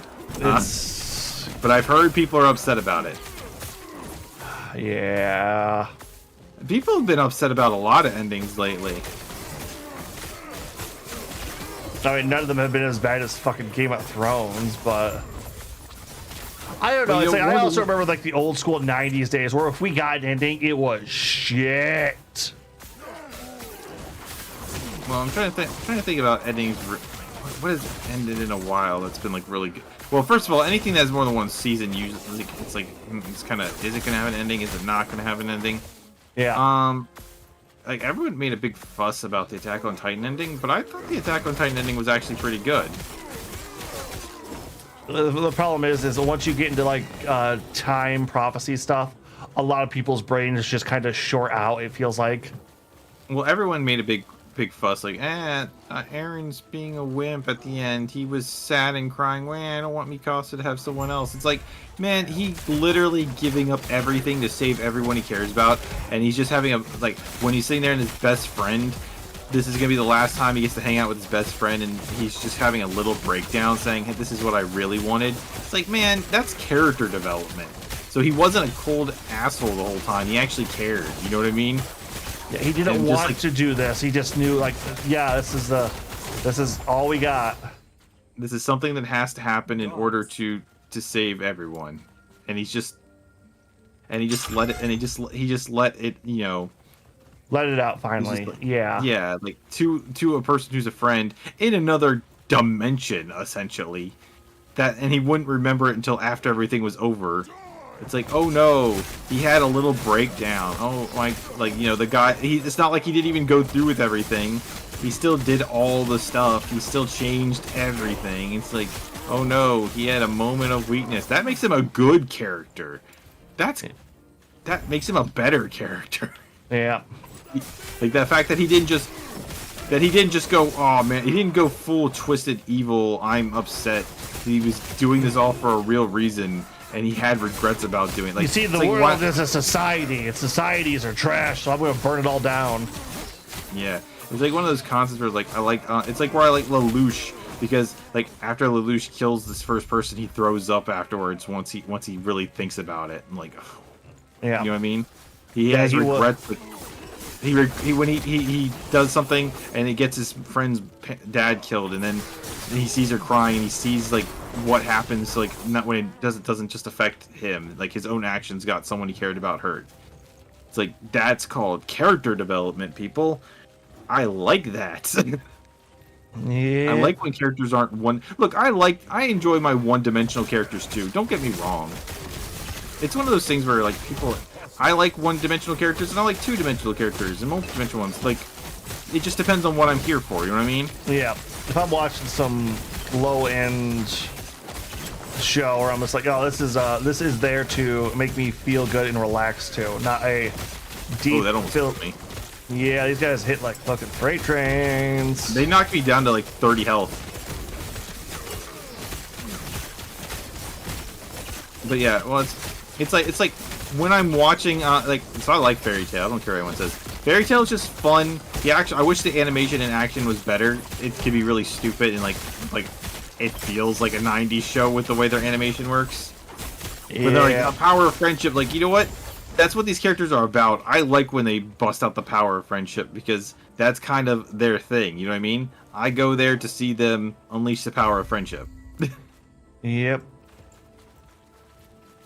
Do I like it in all things? No, but I do like that they like, you know, they all come together to be like, yeah.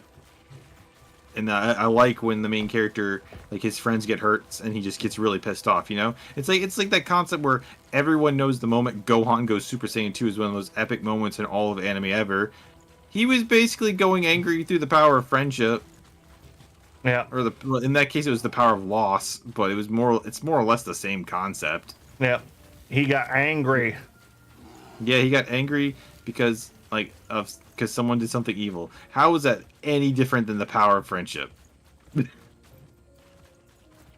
Yep. Oh, that's what Super Saiyan was too. Where did you go?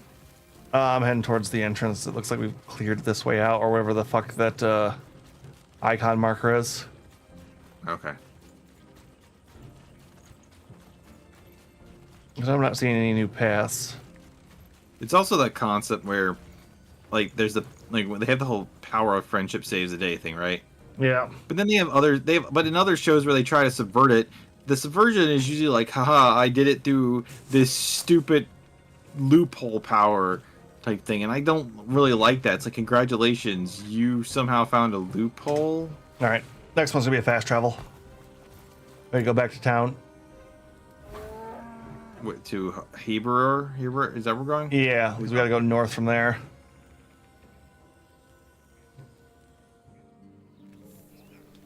Oh, there's a fucking loot filter you can throw on. I'm clicking. It's liberating the nomads, right? No, it's the area before that. Gods be with you. What is the thing called? It's the town. It's Hibro.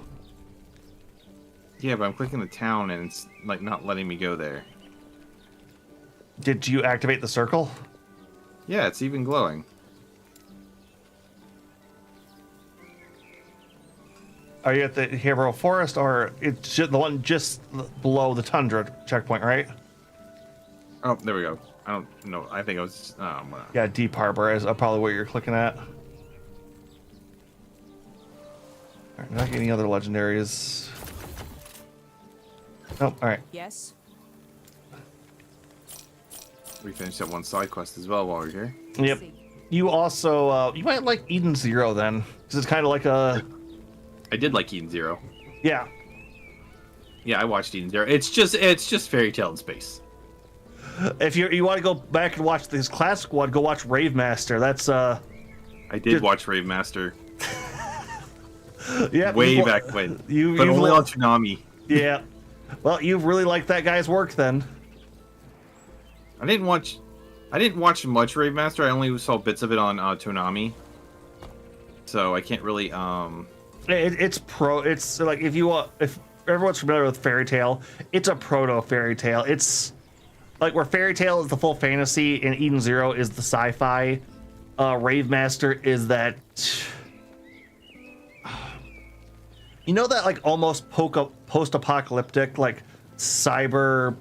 Oh, I actually remember a surprising amount of the story of it. Honestly, I just think it's funny that it's like I did watch enough of it to like I enjoyed what I watched. It was just one of those things that it's just one of those times where it's like, oh, this is when you were this is a time when the only anime I had to watch was whatever came on Toonami. And so I remember enjoying Brave Mountain. Yeah, your bot. Yeah, I know, I don't care. Sign Durai, go to hell. All right, I banned him out of mine. Oop. I need to bring that back up. It's one of those concepts where I ultimately just... I enjoyed Rave Master. I remember enjoying it. But I never got to see the end. I don't think Toonami ever aired the ending of it. They didn't. I also never got to see, I never got to, what's it called? See the ending to Zatch Bell. Oh my! I went back and read them. I don't think that one ever got an ending in Toonami either. I went back and read the manga for those. Zatch Bell's ending was so fucking weird. That doesn't surprise me. Well, it's like you remember like seeing like the evil Zatch Bell, like the white-haired one. Yeah. Well, it's like you find out like his partner has a special power called answer vision that lets him see any problem and know the perfect way to solve it. Huh. So one of the things about like going back and trying to watch stuff back then, it's really interesting in the sense that, did you notice that like a lot of the animes that did continue on back then are also very long?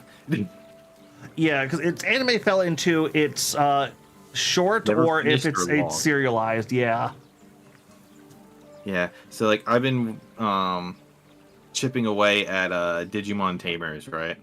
Oh, like no, you were watching the 4Kids dub, aren't you? No, I'm watching the sub. Oh, you're watching the good version then. Yeah, well, you told me it was the good version, so I decided I'll watch the good version. After watching the first episode dubbed, I was like, you know what? No, I don't want to watch this dub. Well, that is like if you watch the first episode dubbed, then go watch the first subbed episode, you realize how fucking different they are. I did. I also like while I do enjoy the Digimon, the English music for like when they're digivolving and stuff. I definitely like the Slash of Life song. And Biggest Dreamer is such a fucking good opening too. Actually, I really don't enjoy that one much, honestly. Maybe I watched like one of the later versions of it or something, but it's like I remember loving it. Like I obviously I like grew up with Digimon, Digital Monsters, but when I've watched I've heard the newer one. I can't think of what it's called though. Braveheart. Yeah, no, that's not the name of it. That's the name of the action song that plays when they're fighting. Damn it, what is it? It's something like feather. Something related to a feather. I feel like. I don't know. I'd have to look it up. I have it. Yeah. I have it saved, but I like both of them, so I'm like, oh, okay, I like this too. I do like Braveheart though as well, but that's not that's definitely not what the that one is. Yeah. But yeah, I'm definitely enjoying. I'm watching. I'm halfway through Tamers now, and I'm just like, wow, this is 50-something episodes. I was not expecting it to be this long. All the like, both Adventure and Adventure 2 are all like, Digimon is a 50-episode series per season. Like per series. Let me tell you, Digimon 2023, right? I think that's longer. Tamer. I know. I watched it all. So I was watching it when it was coming out, so it was a little easier. Sometimes I would get behind and I'd watch them. That was too long. That series was absolutely too long. Yeah, in all the worst ways. Like sometimes it felt super rushed, and then other times it's like get on with it. Like they could have cut so many episodes from that, and if the remake had been focused and they cut some of the pointless trash episodes out, that could have been amazing. It felt so close to being awesome. Yeah, I was like, there were some moments that were amazing that had me going, hell yeah, you know what I mean? Yeah. But how, so where are you at in Tamers then? I'm halfway through. Like, what's happening on that? Like, I don't know what the difference is between the dub and the sub and the episode count wise. Where I'm at is the first appearance of Leomon. That only happened that far. Wow, fuck. I mean, it was like episode 23 or 24. So I think I'm at episode like 22 or 23. So I'm like almost at the halfway point. God, the back half of that series must be is more loaded than I fucking thought it was. Yeah, I'm thinking that's the case. Like, I saw like some of the dub stuff as a kid. Don't get me wrong. So I know a little bit about things that happen. Like, I know who about other characters becoming tamers as well, things like that because I saw them as a kid. Yeah. But and I also know about Leomon. But at the same time, it's like everyone's always talking about like how dark and great this series is, and so far, just based on what I've been able to see in it, none of that's true. So it must all be in the second half. Okay, yeah, because you haven't even seen the Zodiac guys yet, have you? No, they're fighting them now. Okay. They've wiped out like half of them. Leomon doesn't pop up till the halfway point in the Zodiac? Yeah, God, I thought he was a lot earlier. They've already wiped out, like, they've already the three main ones have already gotten their ultimate forms.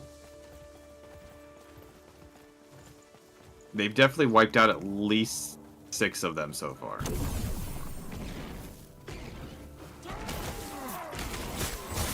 Like, it's definitely, the show's definitely interesting in its own way, because, like, there's one thing that I've noticed that's very different about this one versus the originals. These are kids, and they act like kids, both in the good ways and bad. Like, their ideas are terrible. Yeah. Is Guillemot still like that raptor puppy he is in the dub? Yeah. Okay. But,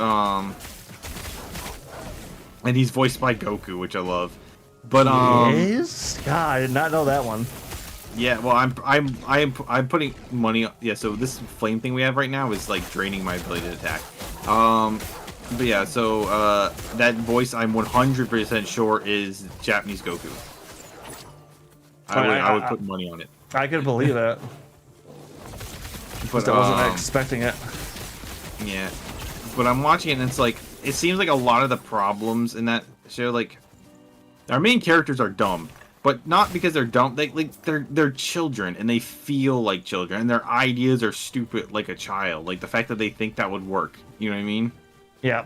They're operating like they have literally thinking that, oh god, I'm the main character in a story. This is so fucking cool. Not realizing hey, you're the main character of a probably not a good thing here. All right.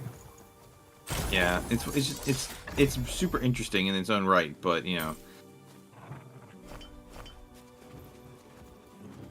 Soulfire Bastion key. That's another one of those secret dungeon areas. That's what I figured. Whatever. I don't know. It's one of those concepts where it's like I appreciate that they're written as kids, but it also at the same time makes me miss Izzy. Yeah, no, I can understand that. Like whenever I'm watching any anime and like we see the teenagers and kids doing stuff, it always makes me wonder, like, are these adults writing kids like they're adults, or or Japanese kids just that much smarter, or like I'm always the thing is, it's like I've heard talk. They write children like they're 10 years older than they actually are. Yeah, and they animate them older, like they're like 10 years older than they actually are too a lot of the time. Well, remember, like, it's one of those things. Remember when I first watched Yu Yu Hakusho? If nobody told me, I never would have realized he was supposed to be 14.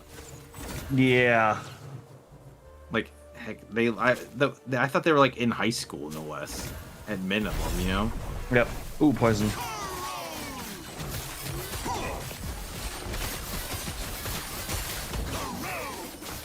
Yeah, it's like one of those things where like these ones actually feel like kids. Though the adults also feel really stupid, so they feel like South Park adults. Well, they feel stupid. Like the main villain adult so far, it's like, these guys, like this is just children. You can't be playing around. Like, dude, you have eyes. You can literally see that they are using like what you consider the evil thing. Like even if you don't have to accept them, you could just think of it as, oh, we're using their own weapons against them. You know what I mean? Like the Digimon are evil, and we're using Digimon against them. And like these kids are playing a game. Like they're clearly not. Like, you're literally spying on everyone. You can actively see what's happening. Stop being a prick and, like, work with them. You know what I mean? And yeah, they won't agree with what you're doing, but, like, you don't need to be enemies here. Plus, they're children. Like, you've already acknowledged that they are children. Stop being a douche. What is purple? Rare or epic? It's not legendary. Because this thing dropped a bunch of purples. Oh wow, that's good for you.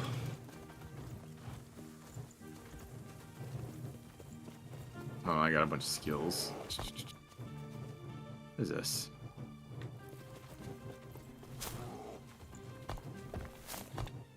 Oh, I do have a couple of those. I'll get mine too. No, I can understand where you're kind of coming from on that, especially. At the same point, I also kind of know where the story is going, and I'm kind of curious to see how it changes or if it does. Yeah, well, like I'm not watching it very consistent. I'm only watching like 1 or 2 episodes a week, so it's gonna be a while before I get there. Yeah. Well, it's like I don't want to spoil anything up for you. Okay, this purple belt looks like it's way better than this orange belt.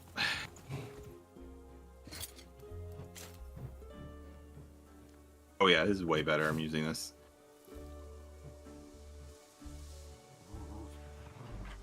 What about this hat? Is this hat better? Hat might be better.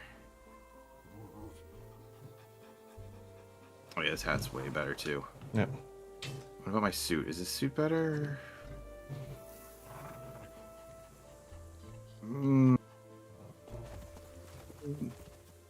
A little bit. Okay, I'm good. Yeah, because I think the first really big hiccups. First dark bit in Tamers is the whole Ice Devimon arc or episode. Yeah, I saw that one already. Yeah, that one's fairly early. It didn't feel that dark to me though. I mean, like, yeah, it was dark that he was like killing the rookies. I Well, actually do like the idea. I do like the idea of them loading other Digimon.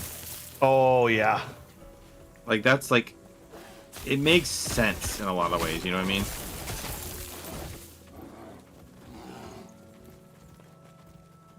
Nope, story bit.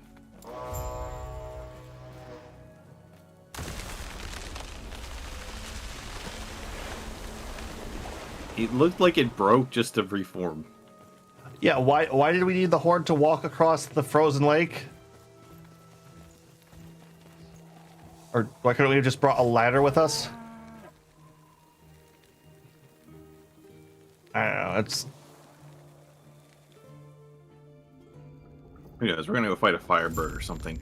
Well, I think we're gonna collect the spear to fight the firebird so we can go kill the undead king.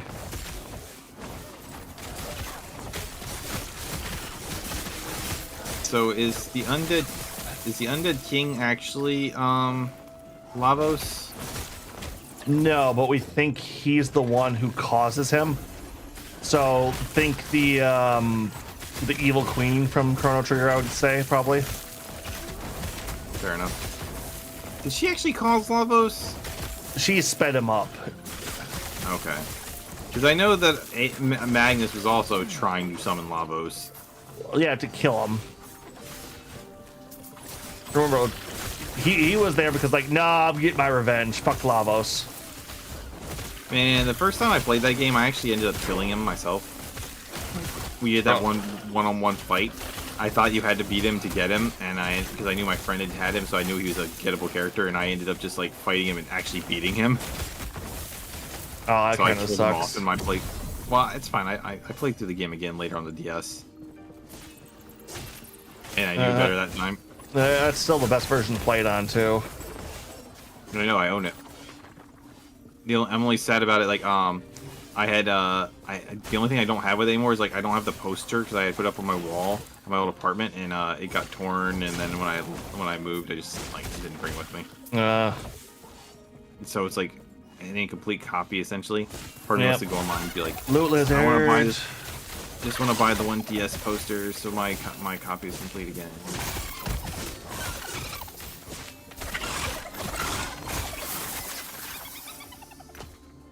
Yeah, no, I can understand that. What the hell was my next upgrade? A relic. An orange relic. Hold on. Effective. His hands to critical strike. Plus one to rogue skills. Oh yeah, I want this.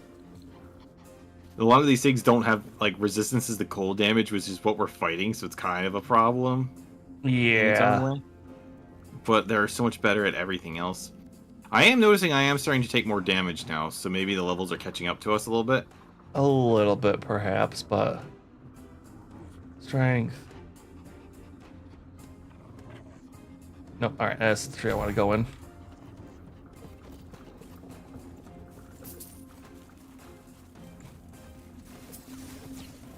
Oh, what I was gonna say is that, I'm also doing more of my collectibles.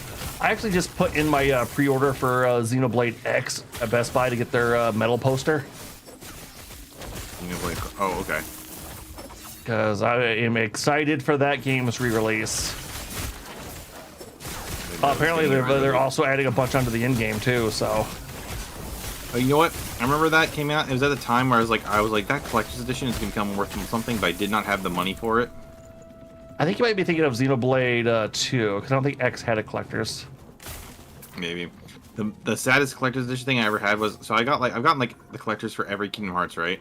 Oh shit! Except the DS one, because I had lost my job at the time. So I only put down the reserve for the non-collector's edition.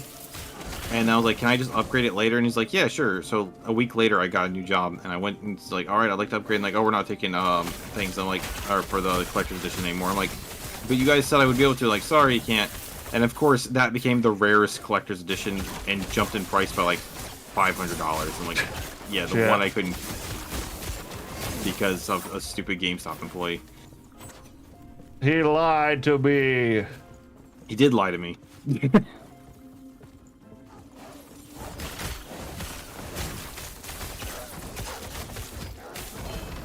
No.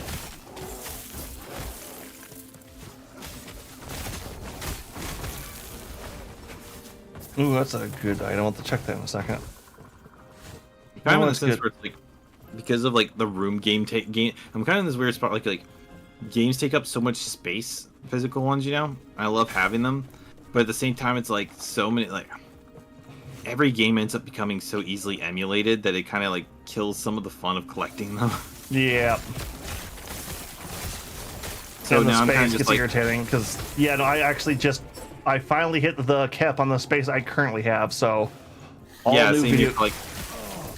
Yeah, all I my shelf space. I got these like little tote things, and I'm putting like some of the older ones I don't care about in bags and putting them under the bed instead of having them on the shelves. Yeah. And it's like, I mind you, like I have like over 400. So, Yeah. No, that's like where all my DS games are. They're in a box somewhere in like a closet now. Yeah, I have like a bunch of DS games and that spot kind of thing too. So it's like, but so kind of like, so Kigu did this. Like Kigu is not a physical game collector, right? Yeah. He doesn't care at all. But he went in like when he had the money, he went and bought a physical copy of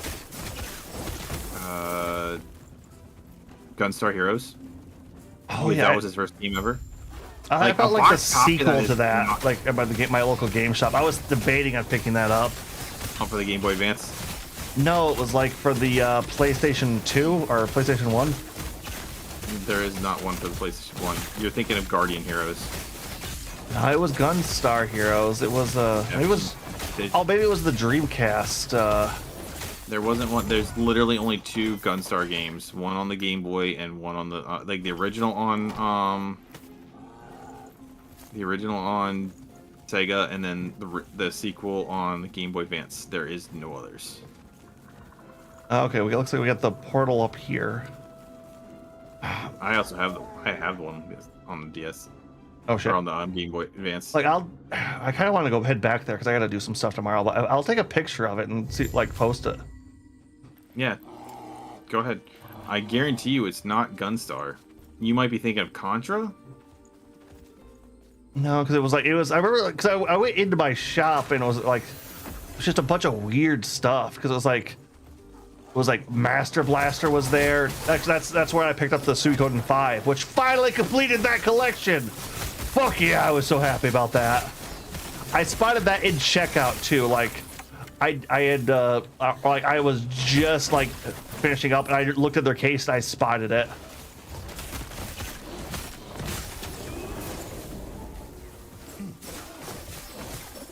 That was one of my first series I started collecting. It's taken me so long to get the 5th one. I can't say I like specifically collect series, but the general concept was, so Kiku did this thing where like, because that was his first game, right? Yep. Are you summoning first or me? Yeah, I'll do it. So basically, like a box copy of Gunstar Heroes is expensive. I think it's like $300 to $400. And Kiku just went and bought it, like the whole copy, because like that was his childhood game, but his sister sold it because she was an ass. And so I was like, all right, you know what? Like, cause I used to just buy games, like if I could find them at like a Goodwill or something, I'd just be like, oh, I'll just buy whatever. Like if it was cheap enough, and like I didn't care.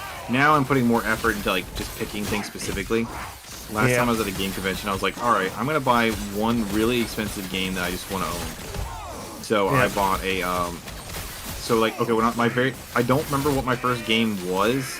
My first game was either Kirby on the Game Boy, or it was well, technically Mario 3 because it came with my NES, but the I went out and got Turtles 3 at like before we even hooked the NES up, so that was the first game I put in. So I kind of count that. So it's either Turtles 3 or Kirby was my first game. I don't know which. But when I was at the last con I was at, I found there was a complete in the box copy of Kirby for $200. So I was like, you know what? I want this. So I was like, I'll do what Q does. Whenever I go to the game convention, which is only once a year, mind you. Yeah. I'm gonna pick up like one rare game that I just always wanted to have. Like my mom threw away my like I still have my copy of Turtles 3, but my mom threw away the box and stuff. So this year I might just pick up like a boxed copy of it. No, that would be cool. Like I said, it's like for me, it's like I like collecting like JRPG series from back in the day, just because so many of them like had so many cool concepts. Oh, I have the I have both complete Lunar games for the PS1. Oh, I've never played one. I kind of want to get those because everybody tells me they're fucking amazing. I haven't played them. I've had them for like probably 10 years now, and I haven't actually played them. It's funny because like so basically I would always stare at them, you know, like those, like, because there were the collector's ones, like so like when I was a kid, I saw them on the shelf, and I always still stared at it every time I went to the shelf, and I was like I didn't have much, obviously as a kid I didn't have much money, so I was like, I'll wait till they go down in price. I'll wait till they go down in price, because I thought it was like a Secret of Mana style kind of game. Obviously, they never went down in price, and so I never had a chance to get them. They were just gone. One day they just weren't there anymore, so I never got it. You know. Yeah. So when I was older, we had a local game store in Pittsburgh, and I would stare at it every time. And like obviously I didn't have much money at the time, so I was like, I'll just stare and like, I want this in my mind every time. I'd be like, I want this. Well, apparently my girlfriend noticed that I was staring at it every time. So for Christmas one year, she got me both of them. Oh shit. Yeah, she's like, I bet you didn't see that coming when I because I could feel the box, and I actually did. And I was like, no, actually, I guessed what were in these boxes based on the size and weight of them. And she's like, you did not. I'm like, yeah, but I'm still happy you got them. She was really mad that I was able to guess what they were. It's like, you don't realize I've judged the weight of these by sight alone. I've stared at them so long. Well, I couldn't think of anything that was that exact size either. But it was also one of those ones where it's like, you know, like, I'm like, oh, I'm happy she noticed that I was always staring at those. But yeah, I'm not like, it's weird when it comes to collecting games. I'm not like I'm not really big into collecting games anymore because it's just like the markets become terrible. They're expensive. It kind of feels like depressing knowing that I can just download them. And Yeah. then it'll generally be a better experience on emulators for like 90% of them nowadays too. Well, it's not even just that. Like, so for example, so I'm playing through Digimon Dawn, right? Ugh. Or Dusk? Yeah, Digimon Dusk. Dusk and And, Dawn, yep. So I'm playing through them. Now, the Blue last time I was Blizzard? at a con, when I went to a con, they were $90. I think. Oh It was my god. expensive. And I was like, I don't want to pay that. But my one friend was like, hey, have you seen one of these things? And it's a DS card, right? It's the DS cartridge, and you can Yeah. put emulated games on, or you can put ROMs on it, including like hacked ROMs for English translations. And because I have a 3DS capture card, I just put Digimon Dawn onto that cartridge, and I'm playing it on my DS and capturing it. Cool. I now have a chance to summon bees on attacks. I've noticed that. My problem with it is like, so like, I know that with like DS emulators, there's been a like some DS games like emulated with the upscale graphics look really good. Like I've seen people playing like Pokemon X. Pokemon X looks really good with the Upscaling? with the upscaling, yeah. But then other games, I hate how they look. Like, so everyone kept when that first became a thing, everyone kept showing off what was it, New Super Mario Bros. And Oh, but yeah, like some of them are like pre-rendered stuff. yeah. So basically, anything that like anything was 3D, they're like apparently the DS downscales 3D stuff, so you can actually get like basically much higher resolution models that don't look bad at all. But then at the same time, any of the models that are like sprites can't be up-resed, so they look terrible by comparison. And the same kind of problem like we see with like PS1 emulation, I feel like.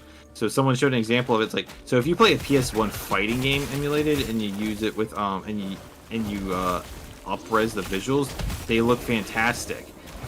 But you play something like Resident Evil, where the background is still pixelated, it makes the characters pop off the background really hard, and it kind of like breaks them off. It makes them look like they're not in the universe anymore. Yeah. And I saw someone like showing like, I think it was like Legend of Dragoon. Someone was showing they were like, we're using Legend of Dragoon, like, okay. And I looked at it, and they were using like the modifiers or whatever, and they were showing the difference. Like, yeah, the 3D looks crispier if you use the emulation, but when they put on the filter or something like that to make it look like it like that blurrier and like it's old, it does make it like it blurs the things into the background, so like NPCs and stuff look like they're supposed to be there instead of popping out, and they and like the saving graphics, like the magic looks more like it's a magical effect as opposed to like polygons with textures. It's just weird. It's like with when you're emulating like NES versus like when you emulate NES, I think emulation look other than showing off that little side thing always, which is a limitation that was always there with the old NES, but you didn't notice it because of the rounded TV screens. Yeah. I never noticed when I was a kid, but you see it, so it looks worse now. But when you emulate a Super Accident Nintendo went to the next game, area. when you emulate a Super Nintendo game, it's like it depends on the quality of the game. Like the blur from the old TVs make it look better in some areas, but worse in others. You know? Yeah, it's give and take with a lot of things, and since all games weren't like perfectly modified or. Yeah. Well, it's like someone like the examples, all like the people who are like super serious about. I'm ready to go with your. Yep. Who are super serious about like I want it to be how it was, and others are like I want it the best looking. And I look at them and it's like. The ones who show the best examples for like how they used to be is like Chrono Trigger. Ironically, if you play Chrono Trigger, visually, Where the fuck are we? You're alive. But I thought you died. But how? And, well, it's good to see you, but where? Yulia. The lance.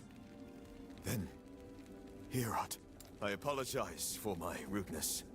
I haven't seen a face that wasn't furry, wooden, or trying to kill me for weeks. What changed his mind about the lance?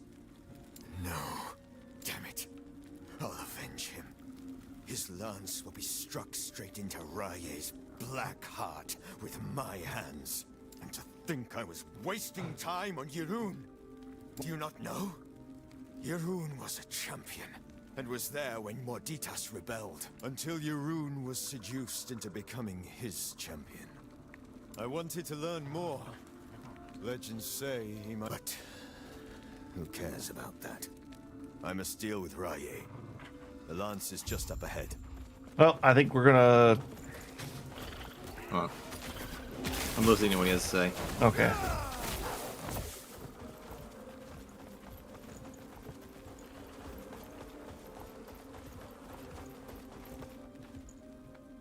Alright.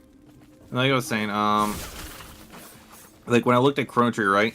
Chrono Trigger, like the characters and stuff, they don't look better blurred. However, the character, like, but the portraits look amazing blurred. You know what I mean? Yeah. Yeah. And then it's like people show off Streets of Rage. Streets of Rage doesn't look better, except the portraits look amazing when they're blurred. So basically, any of the really big, high quality pixel art, like, and I'm sure like with Chrono Trigger again, the backgrounds where all like the rock textures and stuff blur together look amazing. But the individual enemy sprites, not so much. Like, they don't look as good blurred. So it varies from thing to thing, and I've looked as hard as I can to try and find perfect footage for these things. There is no perfect solution to this. I've literally spent a lot of time trying to find a perfect solution. There really, really isn't one. No, they're built with the balance in mind, and Ow, I am taking a lot of damage. And if you try to swing it too far one way, something else in the game kind of like looks like shit. Yep. I was like looking at some PS1 like I was trying a PS1 emulation, right, just to see what like they look like. And I was playing with the different visual effects, and I'm realizing like, okay, the resolution, like, I'm thinking to myself like, how does this work in these type of things, you know what I mean? And I'm looking at the Crash Bandicoot resolution, and I've seen it like in different, it look different depending on what I'm playing. And it's even weird because like I was trying to play one RPG. I can't think what its name is. Dark Cloud, right? One or two. One. So I have it on my PS2, and because I got it like for $15 where I was at one time. So It's a fairly cheap game because of how popular it was. Yeah, I watched my friend play it as a kid, so I wanted to play it, and I was trying to figure out the best way to go about playing it. And when I got a bunch of things to like upgrade the quality of on my PS2, but I'm not too keen on how they're looking at the end of the day.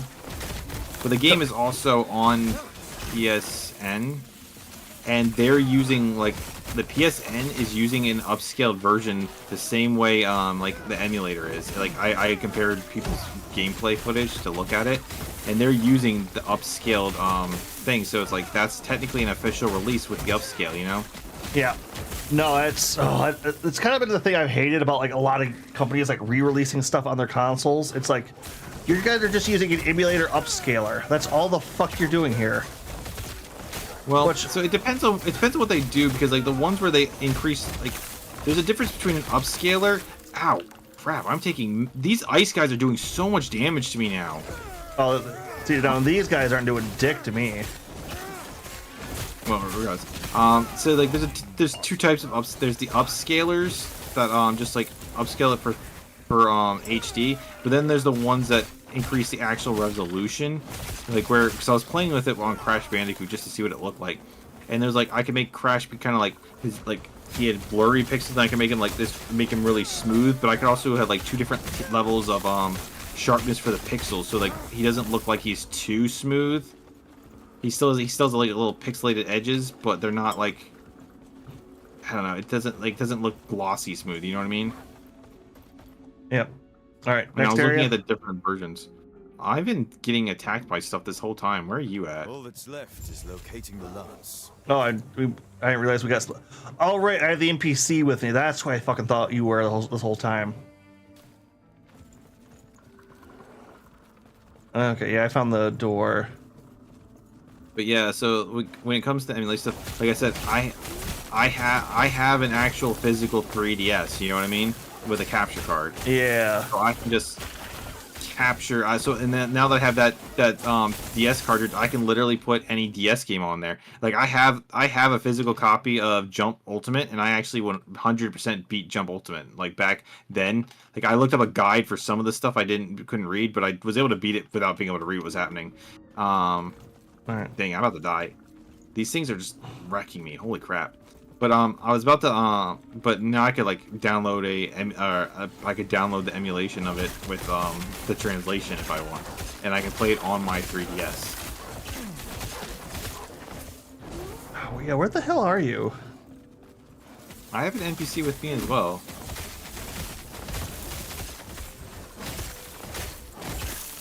Yeah, let me know when you find like the rear exit to this place, because I'm just clearing off the side areas. I think I'm right over here by you now. Yeah, oh, there you are. Oh, shards up here. But yeah, it's weird. So I know Tony told me the other day because they were playing something on the DS. Apparently, the DS emulators let you play online games or let you play online with other people, which yeah, I wasn't too keen on doing DS emulation, but. Oh hey, we could do what's the Metroid multiplayer one? Or is that a 3DS game? That's a DS game. I don't know. That's Federation Force. Yeah. But yeah, the 3DS has online as well. That's what I meant. But I was saying like, because I know they have that 3-player Zelda game. Like I own a physical copy of it, but I never actually played it. Oh, boss. I think. Firebird. But yeah, it's like I have 3DS. Like I have the 3DS of that 3-player Zelda one. Just little things like that. It would be really cool if there was a way to like connect my actual DS. Because I read somewhere there's a way, like even though it's been Nintendo's online is gone for DS, there's still a way to actually play your DS online with other people. Yeah, it's a proxy server, I'm guessing. Yeah, but apparently there's a way to do it as if you were what's it called? Like if we were to like connect it, we could just play it as if we were playing locally. We have the lance. Would you come with me? It's a large request, but why? Explain the immortal. Immortal Empire. I'll give you one better. After we're standing over Raye's corpse, we'll take that bag of bones together. Oh, he is the immortal emperor, isn't he? The battle with Irun was amazing. I'm itching for one better. Tell me more of this immortal emperor on our journey.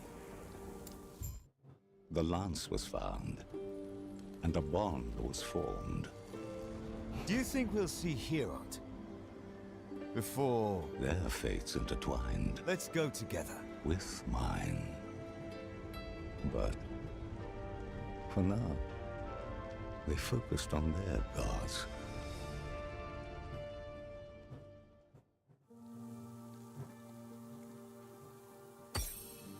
Wait, who the fuck was the narrator then? I just thought it was a narrator. I didn't realize it was supposed to be a character.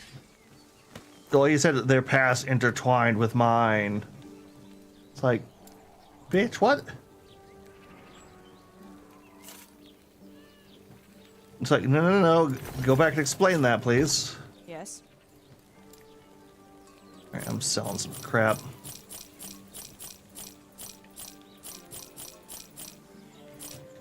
All right, I want to put the keys away, right?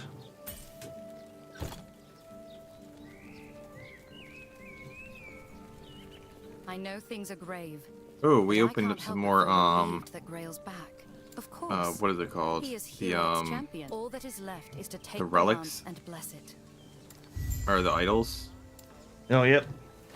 Wait, we got quite a few now. Fuck, yeah. Alright, did you click the main quest there? No, not yet. I'm like putting all the stuff that I want to keep, and then I'm also putting on these extra relics, or these extra idols. Alright, I didn't keep much in the way of my relics, so they're all pretty much gone at this point. Grab a bit of my snack. I never looked to see if this ring was better or not. No.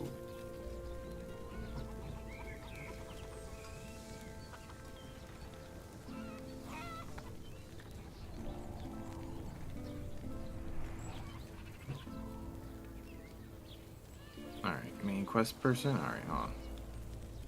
Hello, friend. Well, the one thing I am going to say, if the new Xenoblade X, if they made the story fucking multiplayer, I'm playing that with you guys, because that was up to 4 people. Wait, what do you mean? Drink open too. Xenoblade Chronicles X was a multiplayer game. Oh, okay. But it was multiplayer in the same way the Phantasy Star is. Have you played any of the Phantasy Star games? No, but my ex was addicted to it, so I watched her play it for a while. Yeah. Well, it's part of the reason. It's like those games are multiplayer, except the main story. Yeah, I never watched her play the main story. I just watched her grind like there's no tomorrow. And I never knew what she was grinding for. It's, well, funny enough, Phantasy Star is, I almost want to call it like the proto MMO.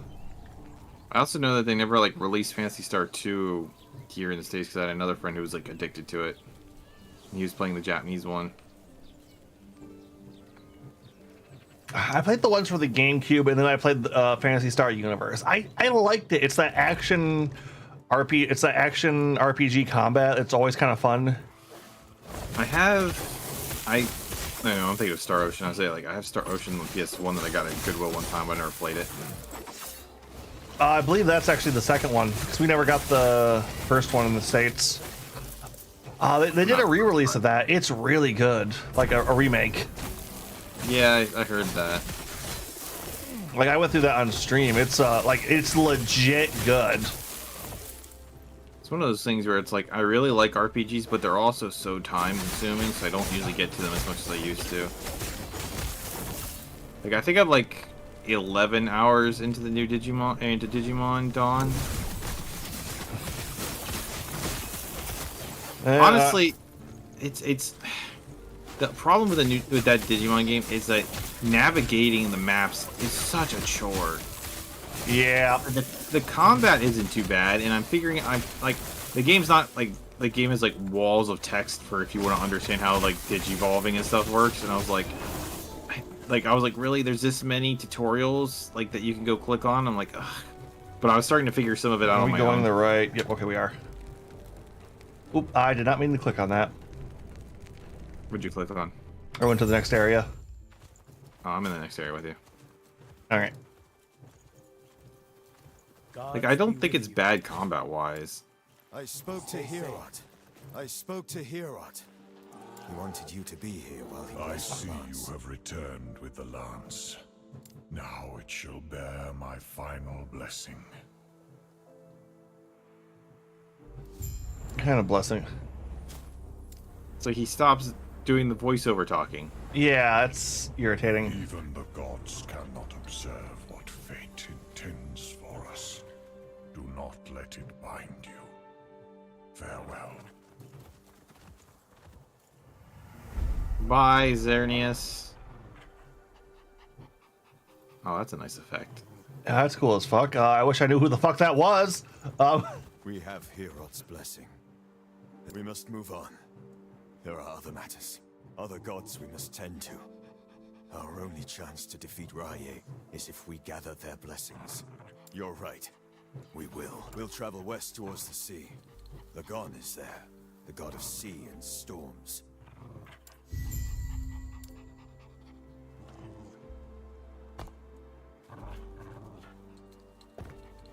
Oh, is there a fast travel point up here somewhere?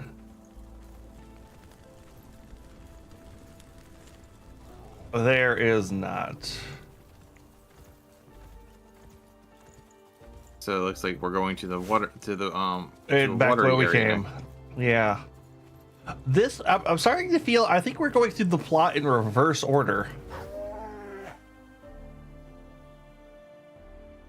Might be the case. It's hard to say. Time travel, right? Yay! Yep. We keep beating in the reverse order. Yep. Yeah, speaking of crazy long RPG, have you ever played any of the Xeno series before? Nope. Talking about like Xenoblade Chronicles, right? Like what Shulk is from? Yeah, that's Xenoblade. Just plain Xenoblade. But Xenogears, Xenosaga, and Xenoblade are. Is that the one with the space girl with blue hair on the front? That would be Xenosaga.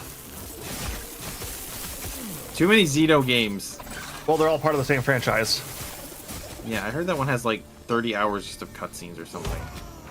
Well, okay. So are you familiar with like how Obsidian kind of gets fucked over with their RPGs and they can never finish them? Only because you told me the other day. Well, the Monolith Soft, the guys behind the Xeno games, that team, kind of gets fucked the same way. Like the original Xenogears was supposed to be a 4-disc game. They got to disc 1's development, and they said, all right, ship now. Like you have 3 months to ship. We recommend just polishing it up and hopefully getting a part 2 later. Instead, they just decided to cram 80% of the story into disc 2 of that game.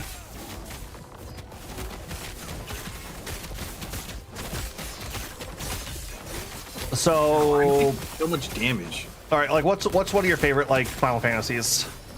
7, 5, 10. All right, think Final Fantasy 7. After you leave Midgard, if the rest of the game would have been almost entirely cutscenes with only the Sephiroth dungeon at the very end. That'd be something, all right. That's Xenogears. Xenosaga was supposed to be a 6-game epic. Game 1, they had their full support.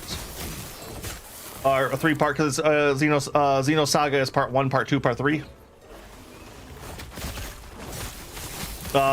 Game 2, they said they needed to cut down more, so they put the second, what were supposed to be part 2 and part 3 into the second game.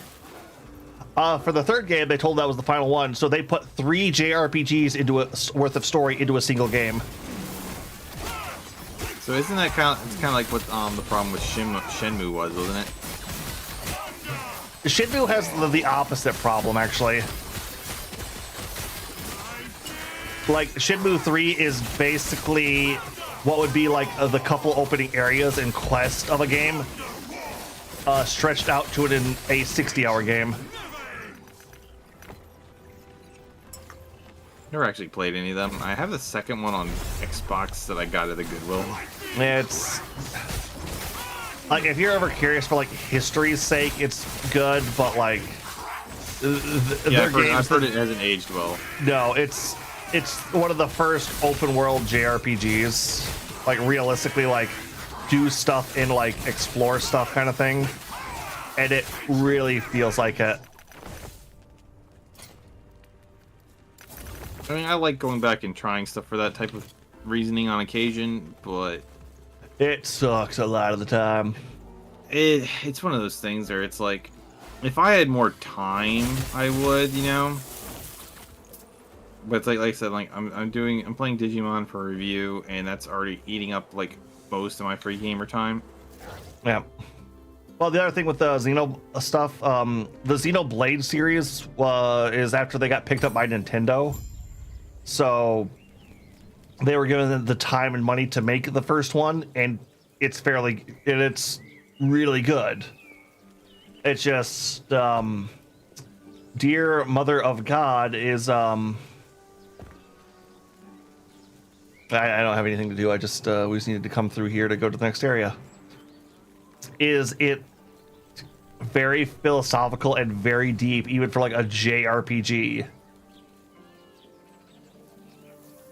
There's so many JRPGs I'd like to find the time to play, but Yeah, time. Well, just become rich and just devote all your time to gaming and content creation. I'm trying. Try harder. You could cut more sleep out of your life. Oh man, I did that in the past, and like I noticed when I start like I can usually go a pretty good while before it starts physically affecting me. Yeah. But like, so I think what they finally learned, like with the because Xenoblade 1, 2, and 3 are all part of the same story. Although you don't have to play the other two, any of the other two, to get the one you're playing. Mm-hmm. But X was technically them trying to do another standalone. I think that was one I wanted to get the collector's edition for because I kind of figured it was going to end up being worth money. It was the Wii U one.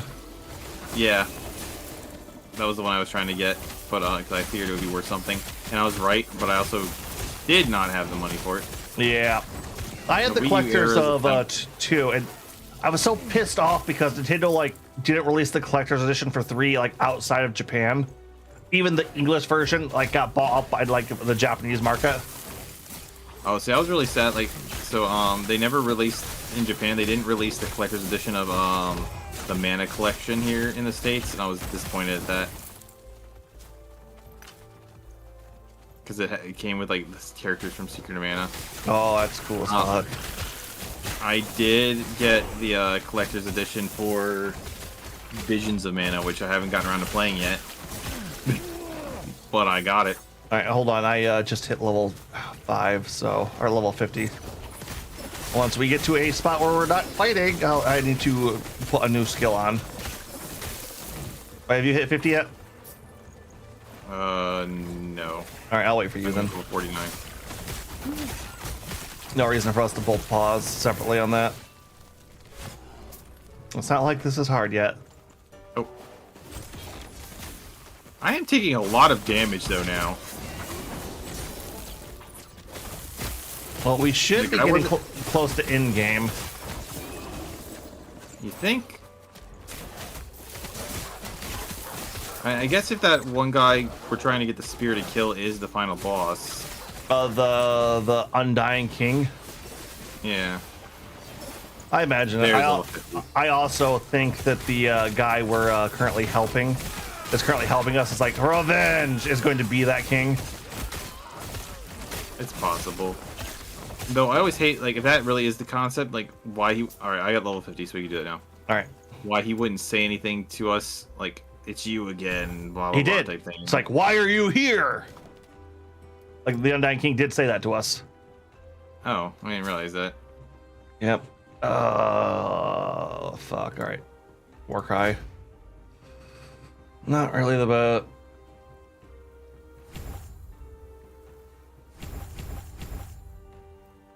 Alright, what's this?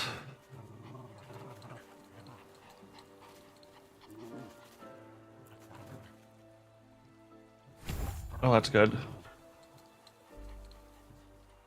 No, what's this?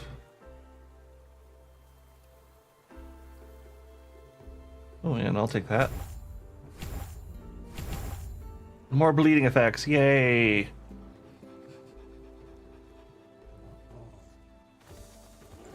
Alright, I'm all good. All my other things upgraded too, so I'm just gonna... Oh, you had a minute? Yeah. I don't know, it's... The other thing, too, is, the reason I really fall in love with it is Monolith Soft is some of the best fucking world designers, like, in video games right now. They are amazing. Like all the Xenoblade games have been awesome. They did the map for Breath of the Wild. Did the map? Yeah. Like the map design was them. I really liked Breath of the Wild, but honestly, it's not up there in my favorites Zelda games.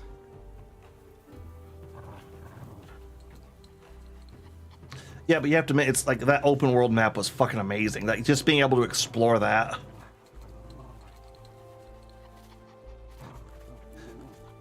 Oh, I love it. My little dogs start rolling on their back and stuff.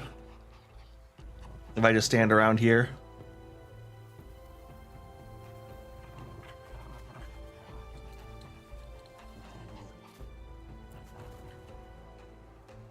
Trying to decide what to go down for your tree. Well, so I had mostly been upgrading all the rogue stuff, and most of it's upgraded, and I didn't actually mess with my blade dancer much. Oh, like you didn't go into like your separate like fucking pixel tree, like advanced tree. Yeah, I did. But I added one in. Like I don't know if this is another attack or another ability or what this is. Sometimes they'll add abilities to your abilities. I think that might have added an additional attack to this combo. It's hard to tell. All right, I'm ready when you are. Yep. My stun now makes me invulnerable and heals me now.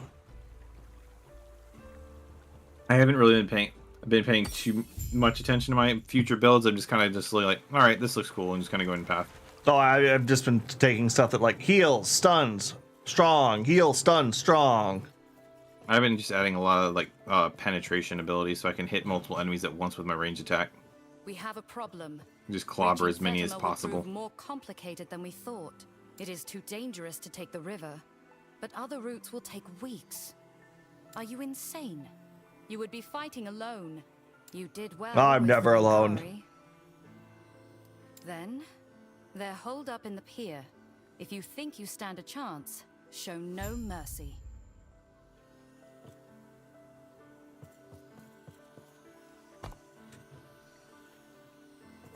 I won't. Do I even have any fucking gear I want to... No, I don't care. I have not looted enough to give a shit. Can I help your way?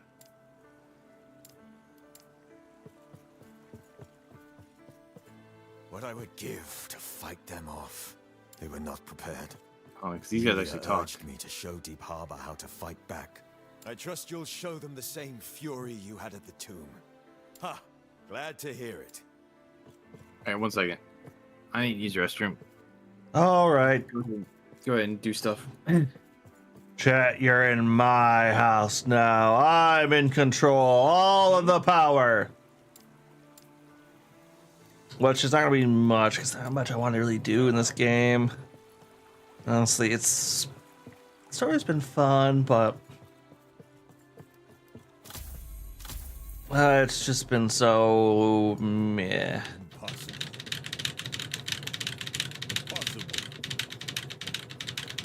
Impossible. Yeah, and there's not much I want to do with these abilities either. I think I'm going to replace my bear with the saber-tooth. Whereas... Greetings. Alright, Yes. Take care Farewell. of yourself. they're all just... understandable.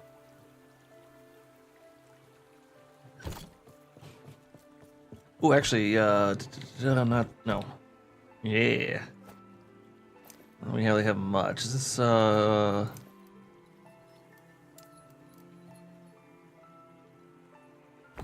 refinement, okay.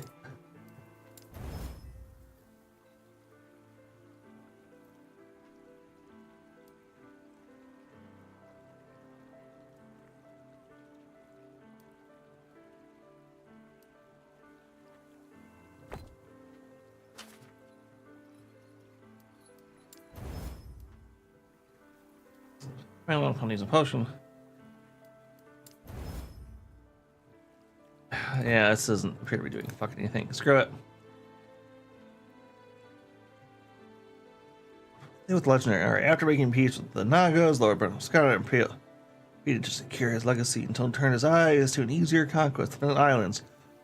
A small and his scouts assumed that the true inhabitant had no weapons, but All right, I'm back. yep. Hello, welcome back. Things happening.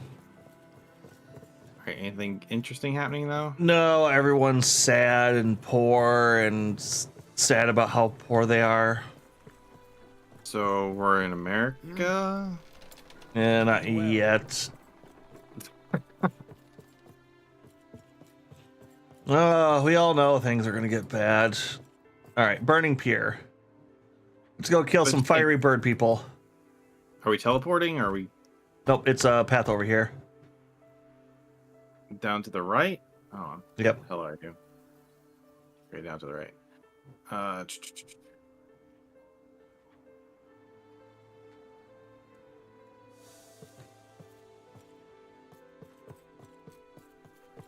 Here, I'll head back. So make sure you're going the right way. There you are. Just my picks. Yeah, I know. Well, his name thing looked like it was glowing, so I thought he had something important to say. Not from what I've seen so far.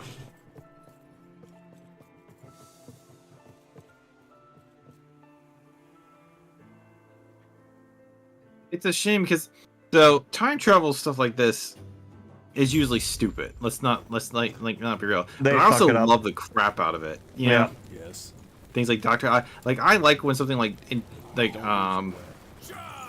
Doctor Who, like where when they like defeat time by like creating by tricking people, they instead of like breaking time itself, they go back and cause their like past selves to think something else happened to put them on the quest type thing.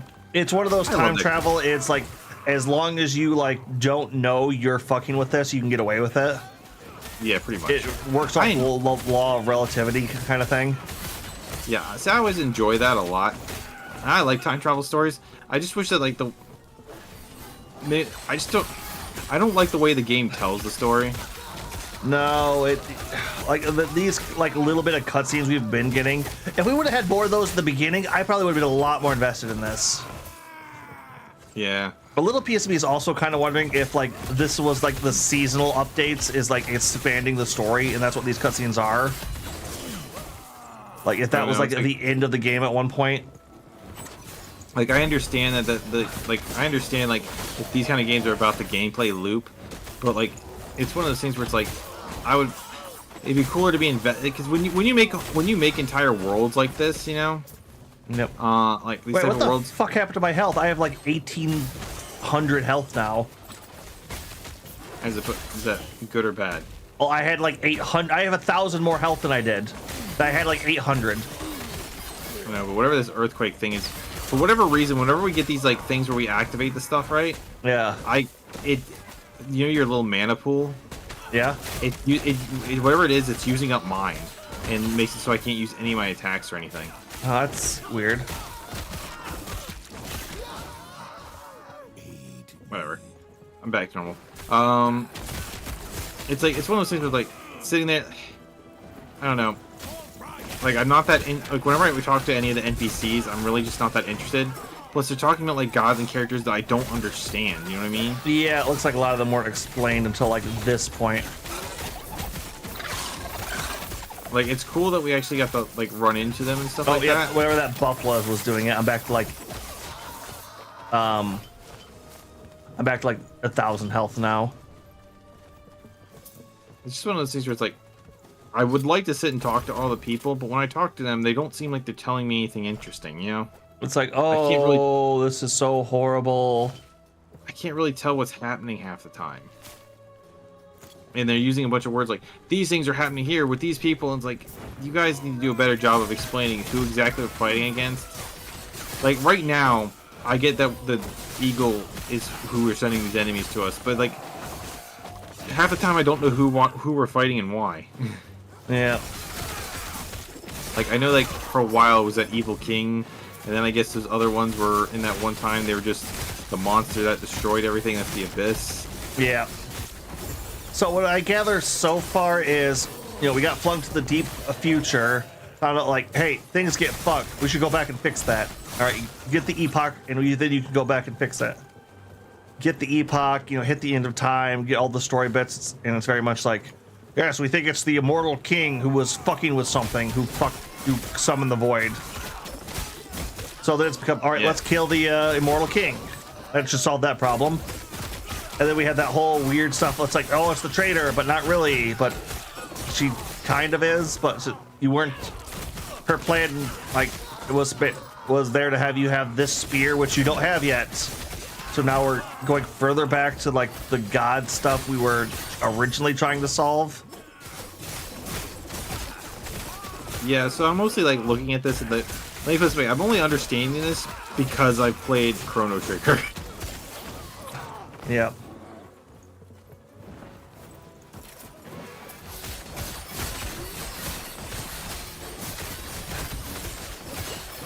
Which, like, our original goal was to, like, I died somehow.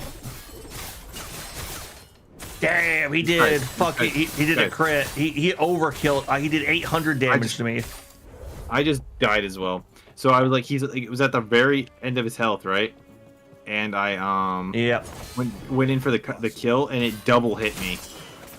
Like that fire thing, like two of them went over top of me at once. Oh. It's weird. It feels like we were like destroying everything, then all of a sudden everything is doing massive damage. Like, was this a difficulty spike, or was it because we're not like doing the side stuff anymore? I mean, either way, I'm kind of liking it now that it feels a little bit more challenging. I mean, I agree with you, but it's just I don't mind that it's more challenging. It's weird that it's more challenging, and it came out of nowhere. So I don't feel like I built up like proper dodging mechanics because of that. You know what I mean?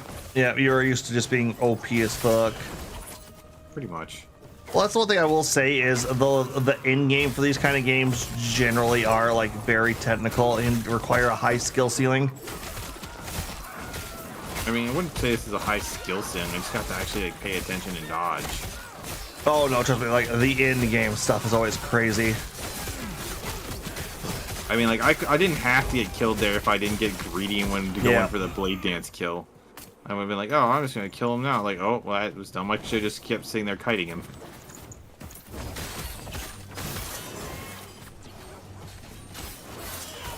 I died out of stupidity, not because of actual problems. Yeah.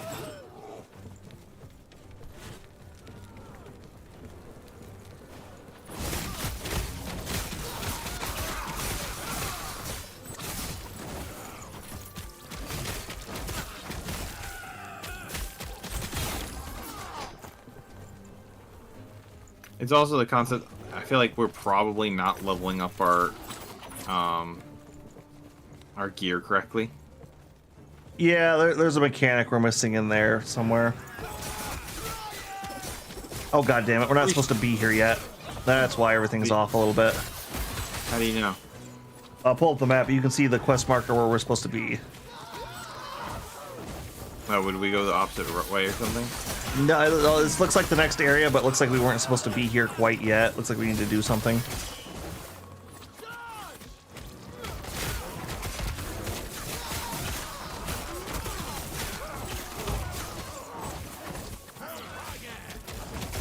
I do wish that the game like explained the leveling up or the like fixing the gear better, you know? Oh, the crafting. Like, I'm only just now kind of getting my head around that.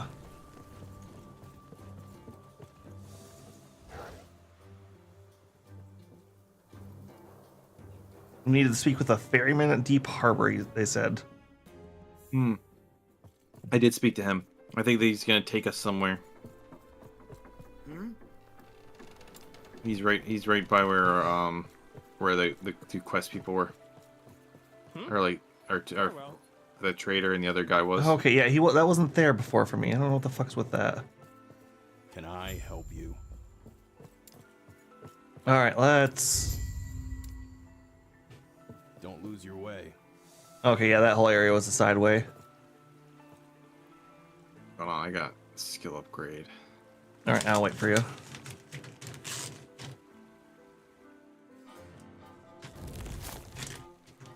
Alright, let's go. Yeah, I feel like maybe my gear isn't like getting powerful enough maybe. I can't even tell really how much damage I'm actively doing, to be honest with you. Rael and I spoke, and it seems wise to separate here. I'll ensure other towns are evacuated. You should look for Architect Liath in her tower. She may... The lake is evacuated. It means we won't see more carnage. There were rumors that there were mercenaries not far from here. Killing for coins. Unbelievable.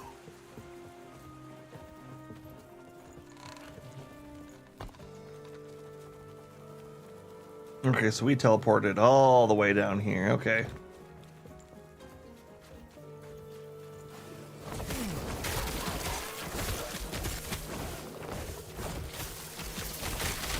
I got Nemesis over here too. Wait 1 second. Let's see what this other guy has to say.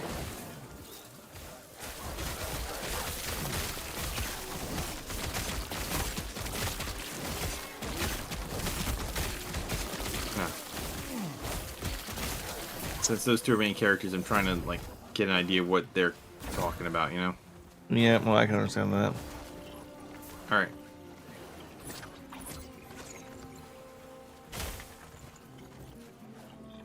All right, hit yours up. Is this the challenge or is this the empowerment? Challenge. Ooh, so you'll get the...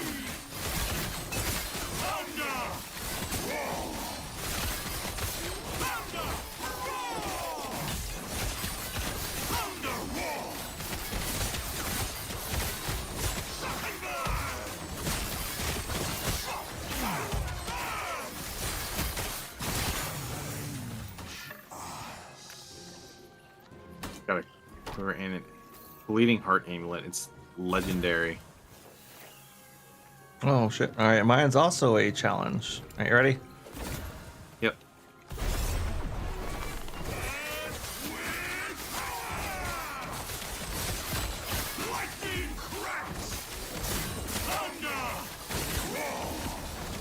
Thunder! Thunder! Thunder! Thundercats! Oh!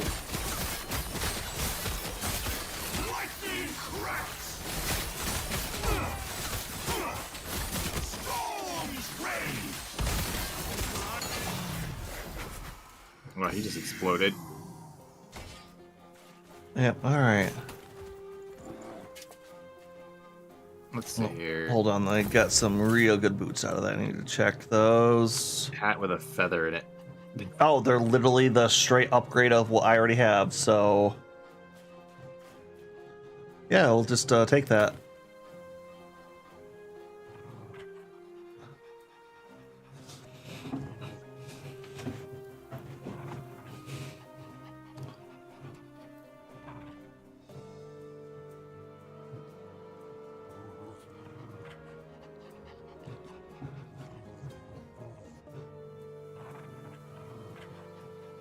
Ooh, leeched health, damn. Look at my hat. Ooh, that's not bad. Yeah. All right. We are on the right. Yep. Okay.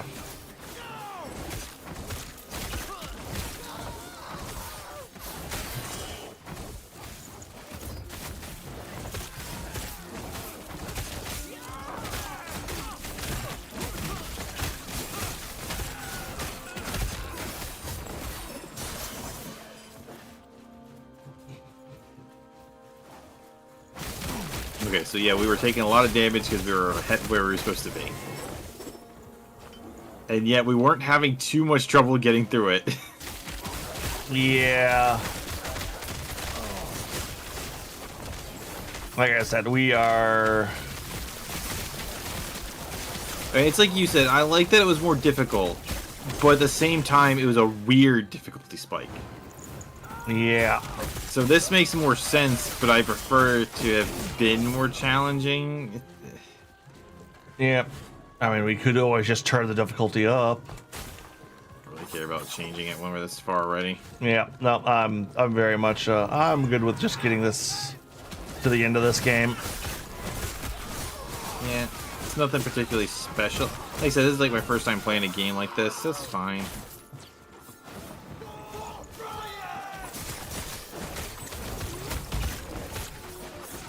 I kind of feel like, at least for me, this would have been more fun as like a Dynasty Warriors-esque game from the, like a third-person kind of perspective. Yeah, you don't really care for the top-down viewed games, do you? I can't think of that many that I've played though. Like, I remember liking like X-Men Legends, stuff like that. Teen Titans is kind of like that. Well, I mean, like Baldur's Gate would be the better comparison, I would say. I feel like I didn't get the experience from Baldur's Gate that I should have to like really know. It's also that concept like I don't play D&D, so like I didn't really like know all of the mechanics and that, so I was never having fun with the combat.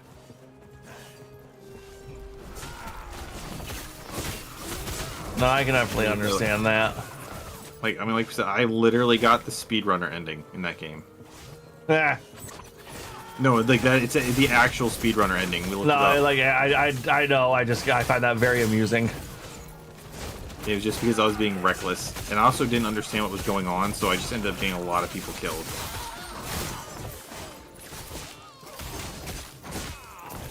I still need to beat Baldur's Gate 3 at some point. Let's go for the speedrunning ending. You beat it in the second chapter.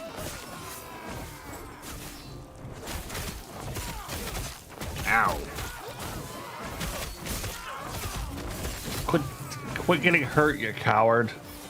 The lizard. There was a this energy beam came from the sky, and I didn't realize that that's what it was, and I just took the full hit to my face.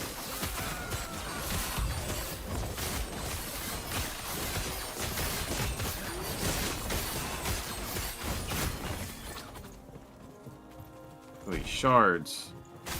That I really would like to be able to use more often.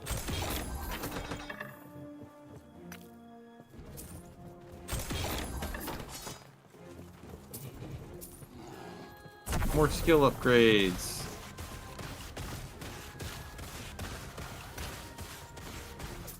See, now this one isn't using up my energy. I don't know why the other one, some do and some don't. No idea. I don't think I've had any of them that use up my energy. When I say use up the energy, I mean they put them in like in the negative like 300s.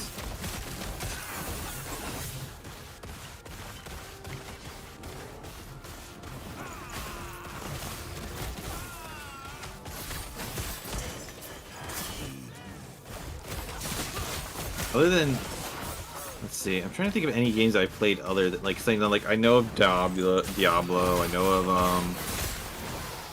I think I played a little bit of Torchlight 2. Hey, League of Legends. I played a lot of League of Legends. Like I played it like every day for like 2 years. Yeah, we all had that same experience. Apparently, the game is doing really badly right now. Or at least it's not getting the money they want anymore. Isn't that partly because their community is just assholes? Yeah, it's League of Legends has really fallen off in the last couple years. And as much as Arcane gave them like the initial like bump, like apparently season 2 did not give them as much as they wanted. I remember like remember when we were at a con once, there was this other game that was trying to compete with it. And Heroes of New Earth? I don't know. But I remember my ex was playing it because she was like, "Oh, I wonder." Like, I know that if I still cared about MOBAs, the only MOBA I would try right now would be the Pokemon one, but because it's Pokemon. Yeah. It's one of those ones where it's like, I also like that. I'm happy to try this game just because like, it's rare to think of how many games I've beaten. Because I made a list of all the games I've ever beaten, and of all the games I've beaten, like the idea that there are still some genres of games that I haven't actually played is kind of wild. You know what I mean? Yeah. Now this is a nice mid version of one of these games. Like this is nowhere near the peak, but at the same time, it's nowhere like it's not one of the like the shitty Diablo 2 clones. I'm thinking on it. I'm trying to say like realistically, I think there's only like 2 genres I haven't played at this point, and that is Battle Royale.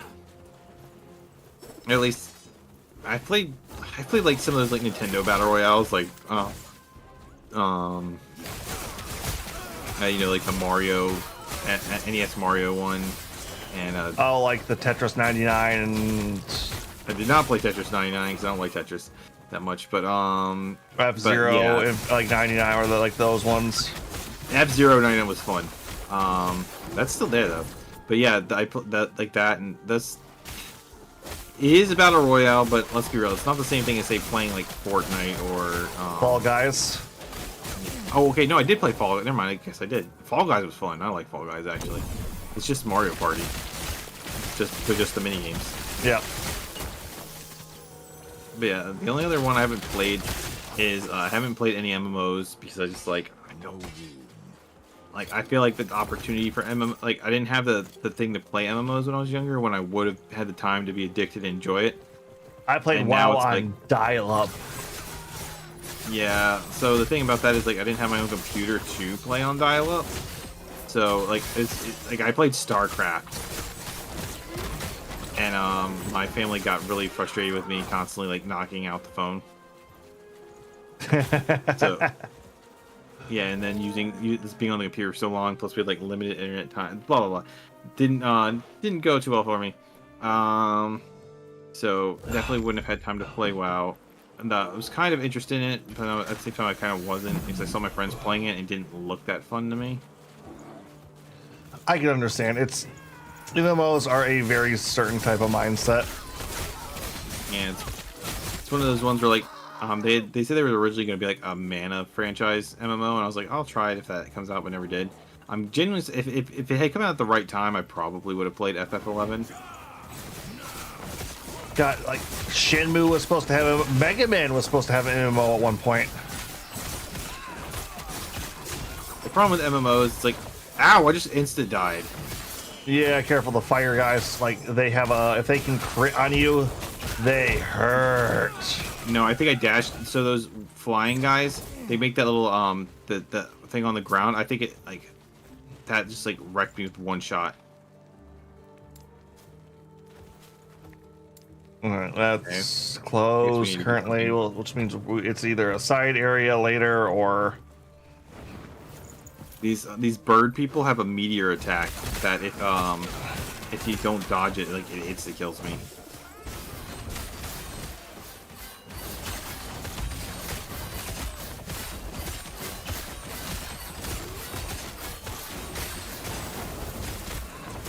It's just one of those things where if I didn't have if I didn't do a lot of video editing and stuff like that, things I don't necessarily need to do, then I would have time to play way more games, and I'd have time to I actually probably could play an RPG MMO if I really wanted to, but I just don't. hey, you got the spare buddy. You could start hiring editors. I actually could.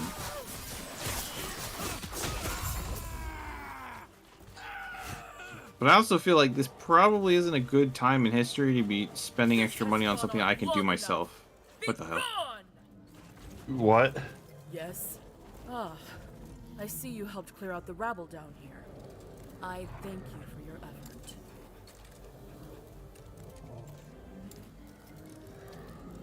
effort. Prayers.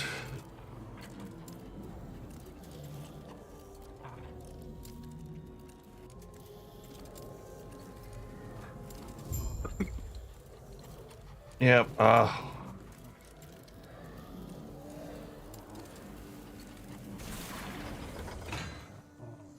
where the fuck are we going?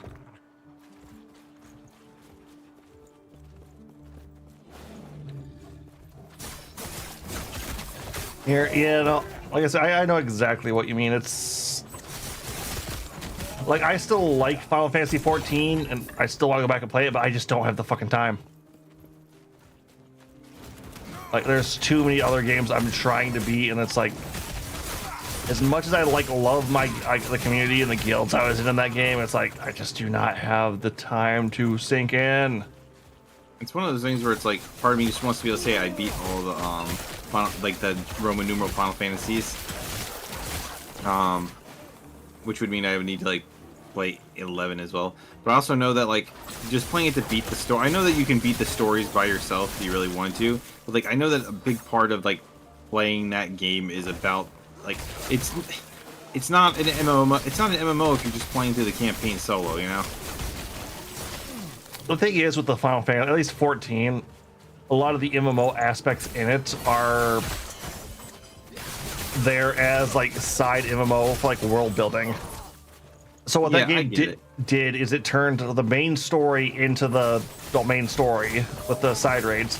But like all the MMO content is like world building side content, so it doesn't feel tacked on, but it does feel separate from the main story. Yeah, but it's also like same concept where it's like if you're like at that point like it just sounds like, oh, I could just play a single player, like I could beat the game single player and say yeah, I beat the Final Fantasy, but at the same time it's also like you're not really getting the MMO experience if you're not like trying to like do a guild raid or something, you know? Yeah, well, no, you still have to do raids for like all the big bosses are raids. So like all the story content is raids. But I've been told that you can still beat the story content by yourself.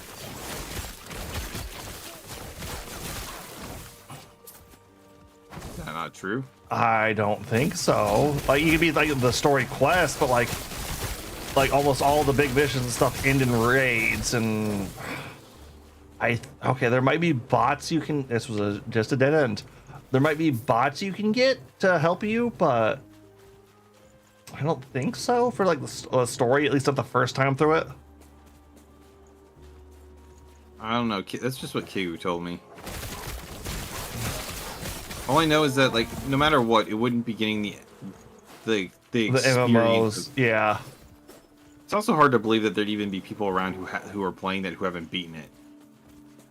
14 or 11. Yeah. 14. Oh, there's a lot of people. Like 14 is still a growing MMO. Like there's people coming in new to that all the goddamn time. It's like that's one of the smart things they've done with that game. It's like they've made sure the community grows and not just stagnates.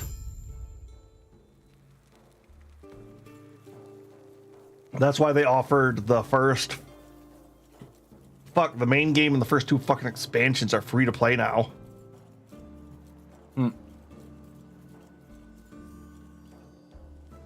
I'm glad you are safe. Were you able to... I see. Even now, Raya's victims are burning to ash. Did she? If we find a ship willing to take you, perhaps you can still reason with her. That would not be wise. Liath's been known to be tense. Though I see her as a friend, she will consider me as a threat. Okay, why? Gods be with you.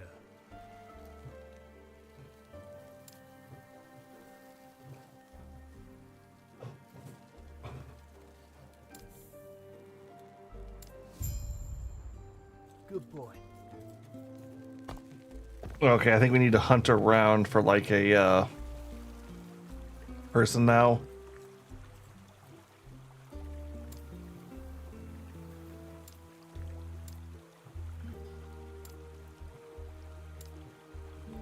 Farewell.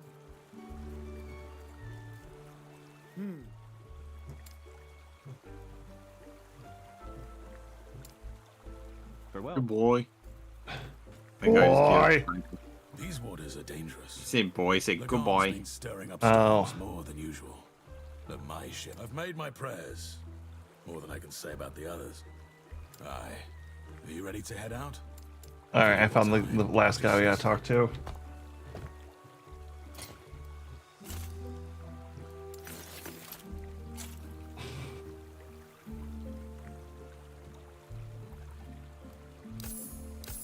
Oh, no one was where? Yeah, there it is. All right. Why is there more than one? What? Hold on.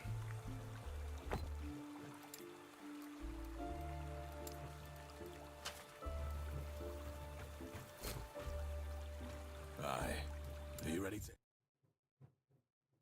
Alrighty, pirates. Sail, eager to make it to the Isle of Storms.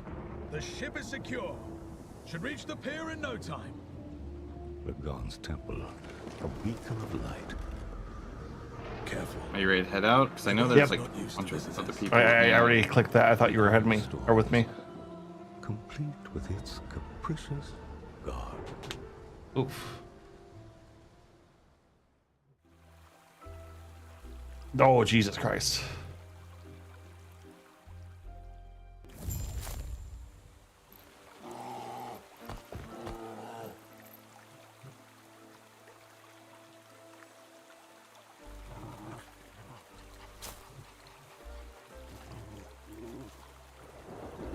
Okay, well I know what the god we're fighting looks like.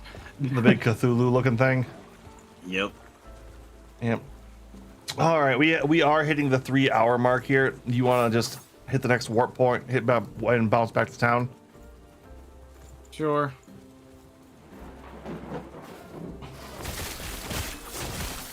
This is a. Where am I thinking of? I think it might be.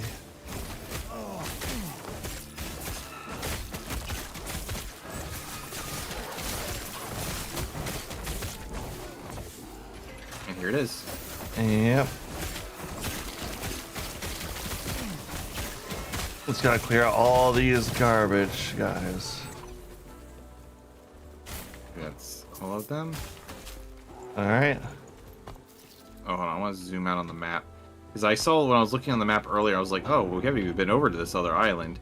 So if we look at it, this whole big map, this island we're on right now is probably going to be like where we're going to be at for this part. And then I'm assuming that icy area up at the top, the Fairwood, is probably the final area. Well, the icy area up at the top was where we just can't. Oh yeah, like Fairwood. Yeah. No, I think that. No, we were already up there. That's where we got the spear. Oh, okay. Where are we teleporting to now? Oh, we were just gonna head back to town really quick, weren't we? Yeah, I just don't remember where the town was at. Look at the golden mark, the other one. Danimus, Yep. the Metia. Yep, or whatever the fuck you want to call it.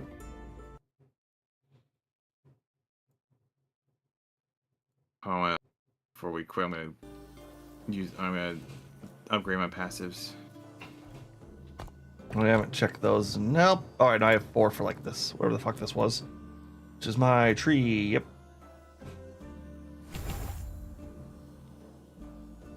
Oh, let's see here. I have 2 more points to spend. What's this?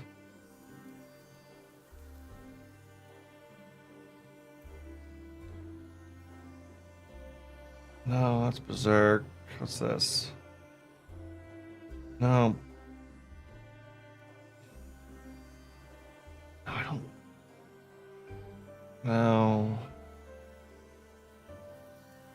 No.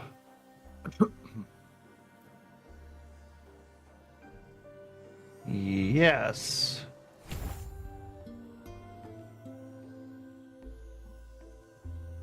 What's this?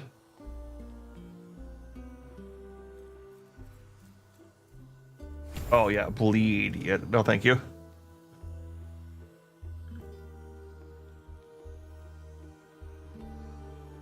Oh, that'll actually be kind of cool.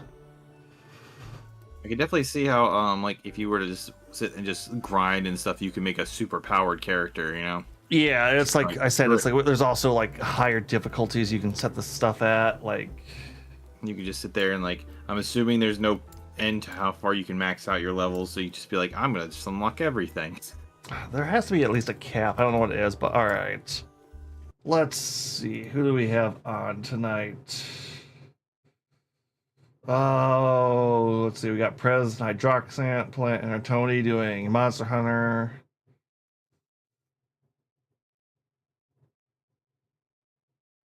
Oh, yeah. Why don't we just raid Prez? They feel like they're having a good time over there. Sound good to you? Yep. Go. Let's see. Why is Prez not showing up for me? He was a bit down on mine. All right, everybody. We're going to be back tomorrow with a brand new game and the return of Kigu. Yeah, because he was supposed to be here yesterday, but I guess tomorrow will be his big return. Yeah, I'm kind of underwhelmed, honestly, with the game he picked, but we hope to see you there. Whatever. And it's going to be Agent Q signing out. Bye.